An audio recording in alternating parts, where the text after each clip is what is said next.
একটা পিচ্ছি মেয়ে আমার মন নিল কারিয়া, পারো যদি তোমরা তারে দাও গো আনিয়া। এক পেছে থেকে পড়লো পিঠে। আরে আপনারা বুঝতে পারেন নাই তো? মানে হলো আমার ডাইনি বান্ধবী কোথা থেকে এসে আমার পিঠে একটা ঘুষি মারলো। আমি আমার বান্ধবীকে না দেখে বললাম, হই কোন শালা রে আমাকে পেছন থেকে ঘুষি মারলো। এই কথা বলতেই আরেকটা পড়লো। তখন আমার ডাইনি বান্ধবী আমার সামনে এসে বলল, কাইল্লা রাসিল না, আমি মারছি তোকে খুশি। এখন দেখি আমাকে কিছু কর। তোর মতো ডাইনিকে মেরে আমার হাত নষ্ট করতে চায় না। তোর গা থেকে এমনিতেই দুর্গন্ধ আসছে। কি বললি হারামি? আমার গা থেকে দুর্গন্ধ আসছে? তুই জানিস আমি সকালবেলা ডেটল সাবান দিয়ে গোসল করে আসছি? এই তুই সকাল সকাল গোসল করে আসিস কেন? রাতে কি বিছানায় হিসু করিস নাকি? রাসিল্লা, আমি তোকে আজকে মেরেই ফেলবো। তুই এসব আমাকে কি বলছিস? এ বলে মিম আমার মাথার চুল টানতে লাগলো। আমি মিমের হাত শক্ত করে ধরে বললাম, সরি ডিম থুক্কু। মিম এই কান ধরছি, তোরে আর এমন কথা বলবো না। এবারের মতো মাফ করে দে। ঠিক আছে, আজকের জন্য মাফ করে দিলাম। এবার বল, তো কোন পিচ্চি মেয়ের প্রেমে পড়েছিস? আরে কোনো পিচ্ছি মেয়ের প্রেমে পড়ে নাই, আমি তো এমনি গানটা কপি করে গাইছি। তাই? তাহলে এবার বল, আজকে সকালে কলেজে আসার সময় আমাকে ফোন করিস নাই কেন? আসলে রাইজার স্কুলে দেরি হয়ে গেছে, তাই ওরে দ্রুত বাইক দিয়ে স্কুলে দিয়ে আসলাম। এ কারণে তোকে ফোন দিতে পারি নাই, সরি দোস্ত। ঠিক আছে, এবার চল, ক্লাসের সময় হয়ে গেছে। আমিও আর বসে না থেকে দুজনে ক্লাসের দিকে যেতে লাগলাম। ক্লাসে যেতে যেতে আপনাদের পরিচয়টা দিয়ে দেই। আমি আপনাদের সুনামধন্য সেই পুরনো রোমান্টিক লেখক কাইল্লা রাসিলা, সরি প্রভাসী রাসেল। আমার পরিবারের সদস্য 4 জন, বাবা মা এবং আমার ছোট আদরের কলেজের বোন রাইসা আর আমি। আমাদের নিজস্ব ব্যবসা প্রতিষ্ঠান আছে, আব্বু ওগুলো দেখাশোনা করে। আম্মু বাজে থাকে। আমি ইন্টার ফাইনাল ইয়ারে পড়ি, আর আমার ছোট বোন রাইসা এবার ক্লাস 5-এ পড়ে। আর ওই যে আমার একটা ডাইনি বান্ধবী আছে না, মিমের সাথে কলেজে ওঠার পর থেকে পরিচয়। মিমের বাবা আমাদের অফিসের ম্যানেজার হিসেবে কাজ করেন। আর কিছু জানতে হবে না, গল্পের সাথেই থাকুন, সব কিছু জানতে পারবেন। দুজনেই একসাথে ক্লাসে চলে গেলাম। মিম গিয়ে তার বান্ধবীদের সাথে বসলো, আর আমি আমার বন্ধুদের সাথে বসলাম। কিছুক্ষণ পর ক্লাসের স্যার ঢুকলো। ক্লাসের সকল ছাত্রছাত্রীরা দাঁড়িয়ে সালাম দিল। স্যার চেয়ারে বসে সবাইকে বলতে লাগলো। তো যাই হোক, সব ক্লাস শেষ করে বাইরে আসলাম। তখন আমার বন্ধু রিফাত এসে বলল, রাসেল, তোর সাথে আমার পার্সোনাল কিছু কথা আছে। কি কথা? তাড়াতাড়ি বল, রাইসাকে স্কুল থেকে নিয়ে বাসায় যেতে হবে। আসলে আমার মিমের বান্ধবী রিয়াকে অনেক ভালো লাগে। তুই একটু মিমকে বলে তার বান্ধবীর সাথে আমার লাইনটা করিয়ে দে না। ও তাহলে এই কথা? এই কারণে তো বলি তুমি বারবার মেয়েদের দিকে তাকিয়ে থাকো কেন? তার মানে রিয়ার দিকেই তাকিয়ে থাকো। ঠিক বলেছিস, রিয়াকে প্রথম দেখায় ভালোবেসে ফেলেছি। প্লিজ বন্ধু, তুই আমার আর রিয়ার লাইনটা ক্লিয়ার করে দে। লাইন করে দিলে আমি কি পাবো সেটা আগে বলো। তুই যা চাস তাই পাবি। লাইন করে দিলে সবাইকে বড় রেস্টুরেন্টে খাওয়াতে হবে এবং সব বিল তোমাকে দিতে হবে। ঠিক আছে, আমি রাজি। ওকে, মনে থাকে যেন। আর এটাও মনে রাখিস, তো লাইন ক্লিয়ার হয়ে গেছে। এখন বাসায় গিয়ে নাকে তেল দিয়ে ঘুমিয়ে পড়ো। রিফাত ঠিক আছে বলে চলে গেল। কিছুক্ষণ পর মিম আসলো। তখন মিম আমাকে বলল, কি রে, রিফাতের সাথে দাঁড়িয়ে কি কথা বলছিস? প্রেমে পড়েছে মন, প্রেমে পড়েছে। আমার বন্ধু রিফাত একটা মেয়ের প্রেমে পড়েছে। তাই নাকি? তা মেয়েটা কে? মেয়েটার কেউ নয়, তোর বান্ধবী রিয়া। কি বলছিস তুই? তাই নাকি? তাহলে তো লাইন পুরো ক্লিয়ার। ওই ডাইনি, লাইন ক্লিয়ার মানে? আমি তো তোর কথা কিছুই বুঝতে পারছি না, একটু বুঝিয়ে বল। তুই যে সময় রিফাতের সাথে কথা বলছিস তখন রিয়া আমাকে দাঁড় করিয়ে বলেছে সেও নাকি রিফাতকে পছন্দ করে ফেলেছে। আমাকে বলেছে তোর সাথে কথা বলে ওদের লাইনটা ক্লিয়ার করে দিতে। তাহলে তো হয়ে গেল। কালকে তাহলে 5 স্টার হোটেলে খানা হবে। ওই যে এখন তাড়াতাড়ি চল, তুই না আবার রাইসাকে স্কুল থেকে নিয়ে বাসায় যাবি? আমি ঠিক আছে বলে পার্কিং থেকে বাইকটা নিয়ে কলেজের গেটে আসলাম। মেমকে একটা রিক্সায় উঠিয়ে দিয়ে আমি সোজা চলে গেলাম রাইসের স্কুলের সামনে। স্কুলের সামনে গিয়ে দেখি আমার কলেজের বোনটা রাগ করে গেটের সামনে বসে আছে।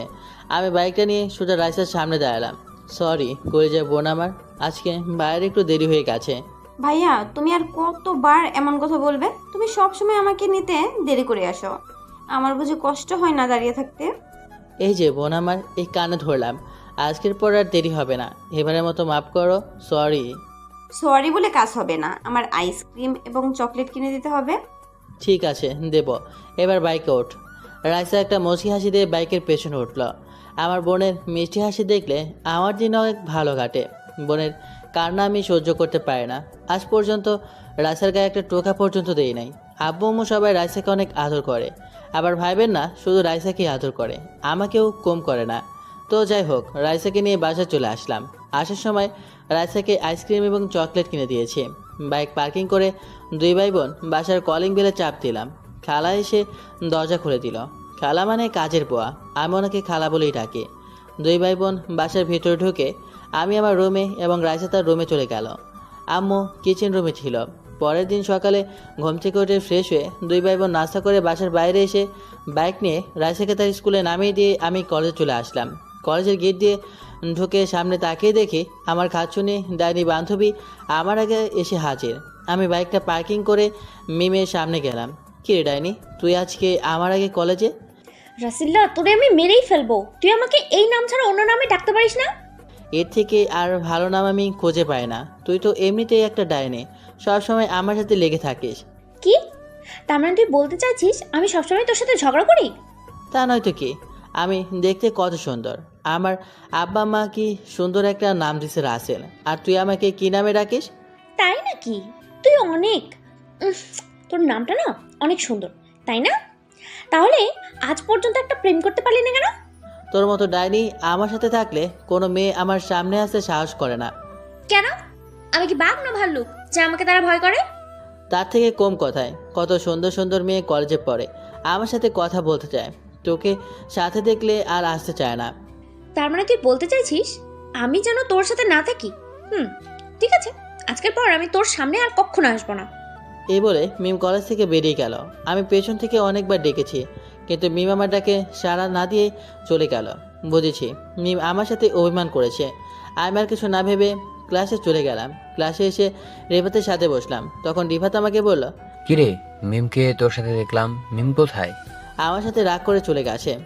এটা তো নতুন কিছু নয়। এখন রাগ করবে, কিছুক্ষণ পর তোর 14 গোষ্ঠী উদ্ধার করবে। সেটা আমি ভালো করে জানি, তবে আজকে একটু বেশি রেগে গেছে। মনে হয় না তাদের বাড়িতে না যাওয়া পর্যন্ত রাগ থামাতে পারবো। আচ্ছা, ওটা বাদ দে, এখন বল আমার বিষয় কতটুকু আগালি। তোর লাইন মনে কর ক্লিয়ার। কলেজ শেষে 5 স্টার হোটেলে নিয়ে যাস। তাহলে শোন, তারপর গতকালে সব কিছু রিফাতকে খুলে বললাম। কস কি মামা, তাহলে তো ক্লাস শেষ করে রিয়াকে প্রপোজ করব। ঠিক আছে, করিস। তারপর আরও কিছুক্ষণ কথা বলার পর ক্লাসে স্যার চলে আসলো। আমরা সবাই দাঁড়িয়ে স্যারকে সালাম দিলাম। স্যার সবাইকে বসতে বলে পড়া শুরু করলো। দেখতে দেখতে সব ক্লাস শেষ করে বাইরে আসলাম। রিফাতও আমার সাথে বের হলো। রিফাত কলেজের পাশে থেকে একটা ফুল ছিঁড়ে হাতে নিল রিয়াকে প্রপোজ করার জন্য। কিছুক্ষণ পর রিয়া ক্লাস থেকে বেরিয়ে আসলো। রিফাত রিয়ার সামনে হাঁটু গেড়ে বসে প্রপোজ করতেই এমন কিছু দেখতে পাবো সেটা কখনোই আশা করি নাই। রিফাত রিয়াকে প্রপোজ করতেই রিয়া রিফাতের গালে ঠাস করে একটা থাপ্পড় মেরে দিল। কী থেকে কী হয়ে গেল। আমি দাঁড়িয়ে না থেকে ওদের সামনে গিয়ে রিয়াকে বললাম, রিয়া তুই এটা কি করলে? তুই রিফাতকে থাপ্পড় মারলি কেন? তুই না ওকে পছন্দ করিস? মিম আমাকে সব কিছু খুলে বলেছে। ও ভাবলো কি করে আমি ওকে ভালোবাসবো? যেই ছেলে আমার ভাইকে কলেজে সবার সামনে মারতে পারে আমি তাকে ভালোবাসবো? তোর ভাই মানে? তুই কার কথা বলছিস? আমার ভাই হচ্ছে এই এলাকার মেয়র আমজাদ খানের ছেলে মুরাদ চৌধুরী। রিফাত, তার মানে আমি অসুস্থ থাকা অবস্থায় তুই যে ছেলেকে মেরেছিস, রিয়া সেই ছেলের কথাই বলছে। রাসেল, আর ওই ছেলেটা কে, কেন মেরেছি? তুই তো সবকিছু জানিস। ও আচ্ছা, তার মানে ঘটনা এখানে। আর রিয়া, তোর ভাই তোকে বলে নাই কেন রিফাত তোর ভাইকে মেরেছে? বলেছে, মুরাদ বলেছে সে নাকি রাস্তা দিয়ে বাইক চালিয়ে আব্বুর এক লোকসভায় যাচ্ছিল। তখন হঠাৎ রিফাত কিছু ছেলে নিয়ে আমার ভাইকে আটকিয়ে কলেজের মাঠে নিয়ে এসে অনেক মারে। এই জন্যই আমি এই কলেজে নতুন ভর্তি হই আমার ভাইয়ের প্রতিশোধ নিতে। এবার রিয়া আমার কথা শোন, তোর ভাই কি করেছে জানিস? রিফাতের বোন পায়েলকে প্রতিদিন কলেজে যাওয়া আসার সময় ডিস্টার্ব করতো, তাই রিফাত ওকে মারলো। মাথা ঠিক আছে তো? আমার ভাই প্রতিদিন ওর বোনকে কিভাবে ডিস্টার্ব করলো? আমার ভাই যেদিন মার খেয়েছে ও কানাডা থেকে দেশে এসেছে, এসেই ও আব্বুর সাথে দেখা করতে যাচ্ছিল। আমরা 2 ভাই বোন জমজ হয়েছি। মুরাদ কানাডায় লেখাপড়া করে আর আমি দেশে করতাম। কি বলছিস তুই? তাহলে মনে হয় এখানে মিস্টেক হয়ে গেছে, তুই ওকে মাফ করে দে। না, আমি ওকে কখনোই মাফ করব না। এই বলে রিয়া চলে গেল। বেচারা রিফাত চেহারা মনমরা করে দাঁড়িয়ে আছে। তখন আমি বললাম, চিন্তা করিস না, রিয়ার মনে তোর জন্য একটু ভালোবাসা থাকে, তাহলে দেখবি রিয়া ঠিকই তোর কাছে ফিরে আসবে। এখন বাসায় যা।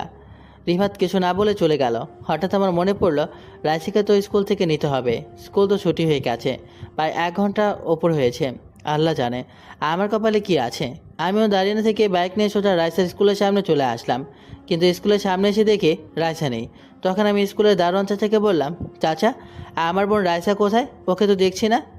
রাইসা মামুনিকে গেটের সামনে দাঁড়িয়ে থাকতে দেখলাম। এখন কোথায় গেছে বলতে পারবো না। আমি একটু ঘেটে রেখে দোকানে গিয়েছি, এসে দেখি রাইসা নেই। আমি তো মনে করছি তুমি এসে নিয়ে গেছো। চাচা আমি তো মাত্র আসলাম, কলেজে একটা কাজে দেরি হয়ে গেছে। তাহলে তুমি বাসায় একটা কল দিয়ে দেখো, হয়তো তোমার পরিচিত কেউ এসে নিয়ে গেছে। আমি চাচার কথা মতো বাসায় আম্মুকে ফোন দিলাম। আম্মু ফোন ধরার পর আমি বললাম, আম্মু রাইসা কি বাসায় গেছে? রাইসাকে তো সেই কখন তোর আব্বু বাসায় নিয়ে এসেছে। অফিস থেকে তোর বাসায় একটা কাজের জন্য আসছিল, তখন রাইসা স্কুলের সামনে থেকে তোর আব্বু রাইসাকে নিয়ে আসে। ও আসলে আম্মু আমি কলেজে একটা কাজে আটকে গিয়েছি, তাই দেরি হয়ে গেছে। ঠিক আছে, সমস্যা নেই, তুই এখন তাড়াতাড়ি বাসায় আয়। আম্মু আমি বাসায় আসতে একটু লেট হবে, কারণ মেমরানি আজকে আমার সাথে রাগ করেছে। আগে ওর রাগটা কমিয়ে আসে। তোরা দুইটা কি ভালো হবি না? সব সময় টম জেরির মতো লেগে থাকিস কেন? আচ্ছা ঠিক আছে, তোমার সাথে বাসায় আসলে কথা বলবো, এখন রাখি। এই বলে ফোন কেটে দিয়ে বাইক চালিয়ে সোজা মিমের বাসার সামনে চলে আসলাম। কিন্তু বাসার সামনে এসে আমি পুরো থ হয়ে গেলাম। নায়িকার নাম চেঞ্জ করে নিজম দেওয়া হয়েছে। নিজমের বাসার সামনে এসে দেখি তাদের বাসায় তালা দেওয়া। আমি পকেট থেকে মোবাইল বের করে নিজমের মোবাইলে ফোন দিলাম, কিন্তু অবাক করার ব্যাপার হলো নিজমের মোবাইল বন্ধ বলছে। আমি অনেকবার নিজমের মোবাইলে ফোন দিলাম, কিন্তু বারবার বন্ধ বলছে। মনটা পুরো খারাপ হয়ে গেল। আমি আর দাঁড়িয়ে না থেকে বাসায় চলে আসলাম। এভাবে দেখতে দেখতে 1 মাস চলে গেল, কিন্তু নিজমের কোনো খবর পেলাম না। আব্বুকেও জিজ্ঞেস করেছিলাম। আব্বু বলল নিজমের বাবার অনেক বয়স হয়েছে, তো তাই চাকরি রিজাইন দিয়ে চলে গেছে, কিন্তু কোথায় গেছে সেটাও বলতে পারবে না। আমি নিজমের সাথে কাটানোর সময়গুলো চিন্তা করি সব সময়। আগের মতো বাইরে বন্ধুদের সাথে আড্ডা দিই, রাতে সবাই মিলে খাবার খাচ্ছি। তখন আব্বু বলল, কিরে রাসেল, তোর কি হয়েছে? সব সময় কেমন যেন মনমরা হয়ে থাকিস, নিঝুমের কথা ভাবছিস? জি আব্বু, আমার নিজমের সাথে কাটানোর সময়গুলো ভুলতে পারছি না। আমি বলি কি, তুই কোথাও গিয়ে ঘুরে আয়, দেখবি মন ভালো হয়ে যাবে। না আব্বু, আমি কোথাও ঘুরতে যাব না। আমি দেশের বাইরে পড়ালেখা শেষ করতে চাই। না, আমি তোকে দেশের বাইরে যেতে দিব না। তোকে ছাড়া এই বাসা পুরো খালি খালি লাগে। আম্মু প্লিজ তুমি না করো না, কয়েকটা বছর মাত্র, প্লিজ আম্মু। তোকে ছাড়া আমরা কিভাবে থাকবো? রাসেলের আব্বু, তুমি কিছু বলছো না কেন? আমি কি বলবো, আজ পর্যন্ত রাসেলের কোনো কথা মানা করি নাই। ও যদি মনে করে দেশের বাইরে গিয়ে পড়লে ওর জন্য ভালো হবে, তাহলে যাক। ভাইয়া, তুমি আমাদের ছেড়ে যেও না। তুমি চলে গেলে আমাকে স্কুলে প্রতিদিন কে দিয়ে আসবে? রাইসা বোন আমার, রাগ করিস না, আমি ছুটি পেলে চলে আসব। আব্বু তুমি সব কিছুর ব্যবস্থা করো। তাহলে তুই কানাডা, আমার এক বন্ধু আছে, ওদের ওখানে চলে যা। আমি আকরামকে সব কিছু বলে রাখবো। আমি ঠিক আছে বলে রুমে চলে আসলাম। আকরাম হচ্ছে আব্বুর ছোটোকালের বন্ধু। দেখতে দেখতে আমি এক বিমানের ভিতরে বসে আছি। আব্বু 15 দিনের ভিতরে সব কিছু ঠিক করে ফেলেছে। আসার সময় আব্বু এবং রাইসা অনেক কান্নাকাটি করেছে। তাদের কোনো রকম বুঝিয়ে চলে আসলাম। সকাল 10টায় বিমানে উঠলাম, বিকাল 5টায় কানাডা চলে আসলাম। দেখতে দেখতে 5টা বছর চলে গেল। বেশি বড় করলাম না, গল্পের মূল কাহিনীতে আসতে হবে তাই। 5 বছরে আমি ইন্টার শেষ করে আব্বু কানাডা আকরাম আঙ্কেলের সাথে যে ব্যবসা করতো সেটা দেখাশোনা করছি। এবার ভাবছি নিজের মাতৃভূমিতে চলে যাব। তবে কানাডায় এসে অনেক বন্ধুবান্ধব হয়েছে আমার। রাতে আঙ্কেল আন্টিকে বলেছি আমি কালকে বাংলাদেশে যাব। তারা মনটা খারাপ করে বলল, ঠিক আছে যেও। মন খারাপ করারই কথা, 5টা বছর তাদের এখানে ছিলাম, মন তো খারাপ হবেই। তো যাই হোক, 2 দিন পর সবার কাছ থেকে বিদায় নিয়ে এয়ারপোর্টে চলে আসলাম। আমি রাতেই অনলাইনে টিকিট কেটে রেখেছি। দেখতে দেখতে আমি এখন বাংলাদেশ এয়ারপোর্টে আছি। বাড়ির কেউ জানে না আমি যে আজকে বাংলাদেশে আসব। আব্বু যদি জানতো আমার জন্য গাড়ি পাঠিয়ে দিত, কিন্তু আমি তাদের সারপ্রাইজ দেব। এয়ারপোর্টের ভিতরে সব কাজ শেষ করে বাইরে আসলাম, তারপর একটা ট্যাক্সি নিয়ে বাসার উদ্দেশ্যে রওনা দিলাম। অনেক বছর পর বাংলাদেশের বাতাস গায়ে লাগলো, কতই মিস করছিলাম। সব কিছু পরিবর্তন হয়ে গেছে, গাড়ি চলছে তার আপন গতিতে। হঠাৎ আমাদের গাড়িটা দুজন পুলিশ হাতের ইশারা দিল, ড্রাইভার গাড়িটা তাদের সামনে থামালো। একজন পুলিশ ড্রাইভারকে গাড়ি থেকে নামতে বলল, সাথে আমাকেও। আমি গাড়ি থেকে নেমে পুলিশের কাছে গেলাম। তখন আমি বললাম, স্যার আমাদের গাড়িটা কেন থামানো হলো? দেখুন স্যার, এই রাস্তা দিয়ে প্রতিদিনই চোরাই মাল সাপ্লাই হয়, তাই এই চোরদের ধরার জন্য প্রতিটা গাড়ি আমরা চেক করি। আপনি কিছু মনে করবেন না, আমরা আপনার গাড়িটা একটু চেক করব। ঠিক আছে করেন, তবে আমি একটা কথা বলি, আমি কানাডা থেকে বাসায় পেয়েছি, আমার কিছু মাল আছে, তবে আপনি ওটা চেক করতে পারবেন না। যদি ওটা চেক করার ইচ্ছে হয় তাহলে কষ্ট করে আমার বাসায় গিয়ে চেক করবেন, কারণ আমার অনেক মাল গাড়িতে। সরি স্যার, আমরা বাসায় গিয়ে চেক করতে পারবো না, এটা আমাদের ডিউটি। তবে স্যার আপনার পরিচয়টা দিলে ভালো হয়। জি অবশ্যই, আমি এই দেশের চৌধুরী গ্রুপ অফ ইন্ডাস্ট্রিজ কোম্পানির মালিক আসলাম চৌধুরীর একমাত্র ছেলে রাসেল চৌধুরী। কি আপনি আসলাম চৌধুরীর ছেলে? সরি স্যার, আমরা বুঝতে পারি নাই। আপনি যেতে পারেন। শুনুন স্যার, আইন সবার জন্য সমান। আমার বাবার পরিচয় পেয়ে আপনি আমাকে চার্জ করবেন না, এটা কেমন কথা? আপনি আমার গাড়ি চেক করেন। সরি স্যার, আমি পারবো না। আপনার বাবার কানে যদি এই কথা যায় তাহলে আমার চাকরিটা থাকবে না। আপনি কিছু বলবেন না স্যার? আপনি যদি আমার গাড়ি চেক না করেন তাহলে আমি বাবার কাছে বলবো। এবার আপনি বলুন কি করবেন? পুলিশ লোকরা আর না দাঁড়িয়ে থেকে আমার গাড়িটা কোনো রকম চেক করে পড়ল। স্যার হয়ে গেছে, আপনি এখন যেতে পারেন। হঠাৎ আমার পেছন থেকে মেইলি কণ্ঠে একটা মেয়ে বলল, কি হয়েছে আনোয়ার চাচা? আমি দূর থেকে এতক্ষণ তাকিয়ে দেখলাম আপনি ওই লোকটার সাথে এতক্ষণ দাঁড়িয়ে কথা বলছেন এবং কোনো রকম গাড়িটা চেক করছেন, সমস্যা কি আমাকে বলুন। আসলে নিজুম মামুনি উনি হচ্ছেন এই শহরের আসলাম চৌধুরী একমাত্র ছেলে রাসেল চৌধুরী। এবার আমি ওই মেয়েটির দিকে তাকালাম। মেয়েটার দিকে তাকিয়ে আমি পুরো থ হয়ে গেলাম। ইহার কেউ নয়, নিজুম। নিজুমকে দেখে আমি সাথে সাথে জড়িয়ে ধরলাম, কিন্তু নিজুমকে জড়িয়ে ধরার পর এমন কিছু হবে সেটা কখনো ভাবতে পারিনি। আমি নিজুমকে জড়িয়ে ধরার পর নিজুম আমাকে জোর করে ছাড়িয়ে গালে টাচ করে একটা থাপ্পড় মেরে দিল। থাপ্পড় মেরে নিজুম বলতে লাগলো, তো সাহস কি করে হলো রাস্তায় তুই একজন এসআইকে জড়িয়ে ধরিস? বড় লোকের ছেলে বলে সবাইকে পুতুল মনে করিস, যেমনি খুশি নাচাবি? নিজুম তুই আমার সাথে এমন করছিস কেন? এত বছর পর তোকে দেখলাম, তাই আবেগটা কন্ট্রোল করতে পারি নাই। এই মিস্টার, আমি আপনাকে চিনি না, আর রাসেল নামের কোনো ছেলের সাথে আমার কখনো কোনো পরিচয় ছিল না। আপনি এখন আসতে পারেন। আমি আর কোনো কথা বললাম না। নিজুম সাধারণত একটা বিষয় নিয়ে এখনও আমার ওপর রেগে আছে, তাই বলে আমার সাথে এমন বিহেভ করবে? চোখ দিয়ে কখন 2 ফোঁটা পানি পড়ে গেল বুঝতেই পারিনি। চোখের পানি মুছে গাইতে উঠলাম। একটা কথা বলতে কি জানেন, নিজুম আগের থেকে অনেক সুন্দর হয়েছে, আর এসআইয়ের পোশাকে তো দারুণ মানিয়েছে নিজুমকে। দেখতে দেখতে বাসার সামনে চলে আসলাম। কিছু বাসার সামনে এসে তো আমি আরও অবাক হয়ে গেলাম। বাসার সামনে এসে দেখি আমাদের বাড়িটা আলোকসজ্জা দিয়ে সাজিয়ে রেখেছে। বাসায় কি হচ্ছে আমি তো কিছুই জানি না। আমি গাড়ি থেকে নেমে দারোয়ান চাচাকে গেট খুলতে বললাম। তারপর গাড়ি বাসার ভিতরে ঢুকলো। আমি দারোয়ান চাচাকে বললাম, চাচা বাসা এত সুন্দর করে সাজানোর কারণ কি? ওমা, সে কি, তুমি কিছুই জানো না? আজকে রাইসা মামুনেরই জন্মদিন, সেই জন্য এত আয়োজন। অফ শিট, আমি তো ভুলেই গেছি আজকে যে রাইসার জন্মদিন। যাক ভালোই হলো, রাইসার জন্য কানাডা থেকে ওর পছন্দের একটা ঘড়ি এনেছি, ওটাই উপহার দেবো রাইসাকে। আমি চাচা এবং ড্রাইভারকে বললাম আমার মালগুলো বাসার ভিতরে নিয়ে আসতে। আমি বাসার কলিং বেলে চাপ দিলাম। খালা এসে দরজা খুলে দিল। বাসার ভিতরে ঢুকে দেখি পুরো বাসা মেহমান দিয়ে ভরপুর, সব নামি দামি গেস্ট। ও আপনাদের তো বলতে ভুলে গেছি, পুরো বাড়ি চারপাশে পুলিশ পাহারা দিচ্ছে। শহরের নামকরা ব্যবসায়ীর মেয়ের জন্মদিন বলে কথা। হঠাৎ কোথা থেকে রাইসা আমাকে দেখতে পেয়ে দৌড়ে এসে জড়িয়ে ধরলো এবং কান্না শুরু করে দিল। আমি রাইসাকে বললাম, এই রাইসা কান্না করছিস কেন? ভাইয়া তুমি আজকে বাড়িতে আসবে সেটাকে বলো না কেন? আরে আমি তো তোদের সারপ্রাইজ দিব বলেই বলি নাই। তাই বলে তুমি এভাবে আসবে? তুমি জানো তোমাকে আমি কত মিস করেছি। হয়েছে বোন, এবার কান্না বন্ধ কর। এখন তো চলে আসছি, এবার বল আব্বু আম্মু কোথায়? আম্মু পাকঘরে আছে, আব্বু তার গেস্টের সাথে কথা বলছে। ঠিক আছে, আমি আব্বু আম্মুর সাথে দেখা করে আসি। রাইসা ঠিক আছে বলে আমার সাথে যেতে লাগলো। হঠাৎ একটা জায়গায় চোখ পড়লো। আমি মনে মনে বলতে লাগলাম, ও এখানে কেন? আপনারা ঠিকই ধরেছেন, এ আর কেউ নয়, নিঝুম। কিন্তু নিঝুম আমার আগে বাসায় আসলো কিভাবে?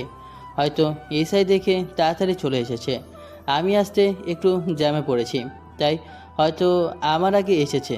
তবে নিঝুম দাঁড়িয়ে ছেলেদের সাথে হেসে হেসে কথা বলছে, সেটা আমার অনেক খারাপ লাগলো। আমি আর দাঁড়িয়ে না থেকে আম্মুর কাছে গেলাম। আম্মু আমাকে দেখে জড়িয়ে ধরে কান্না করে দিল। তখন আমি বললাম, এই আম্মু, তুমি কান্না করছো কেন? তোমার কান্না আমার ভালো লাগে না। এটা দুঃখের কান্না নয়, সুখের কান্না। তুই আমাদের বলে আসলি না কেন? বললে কি সারপ্রাইজ দিতে পারতাম। ঠিক আছে, এখন রুমে গিয়ে ফ্রেশ হয়ে নিচে আয়। গেস্ট সবাই চলে এসেছে। তোর আব্বুর সাথে দেখা করছিস? এখনো করে নাই, ভাবছি তোমার সাথে দেখা করে তারপর আব্বুর সাথে দেখা করব। আচ্ছা, তুই ফ্রেশ হয়ে দেখা করিস। তুই অনেক দূর থেকে এসেছিস। আমি ঠিক আছে বলে আমার রুমে চলে আসলাম। আমার রুমটা আগের মতোই আছে, তবে রুমটা সুন্দর করে সাজিয়ে রেখেছে আম্মু।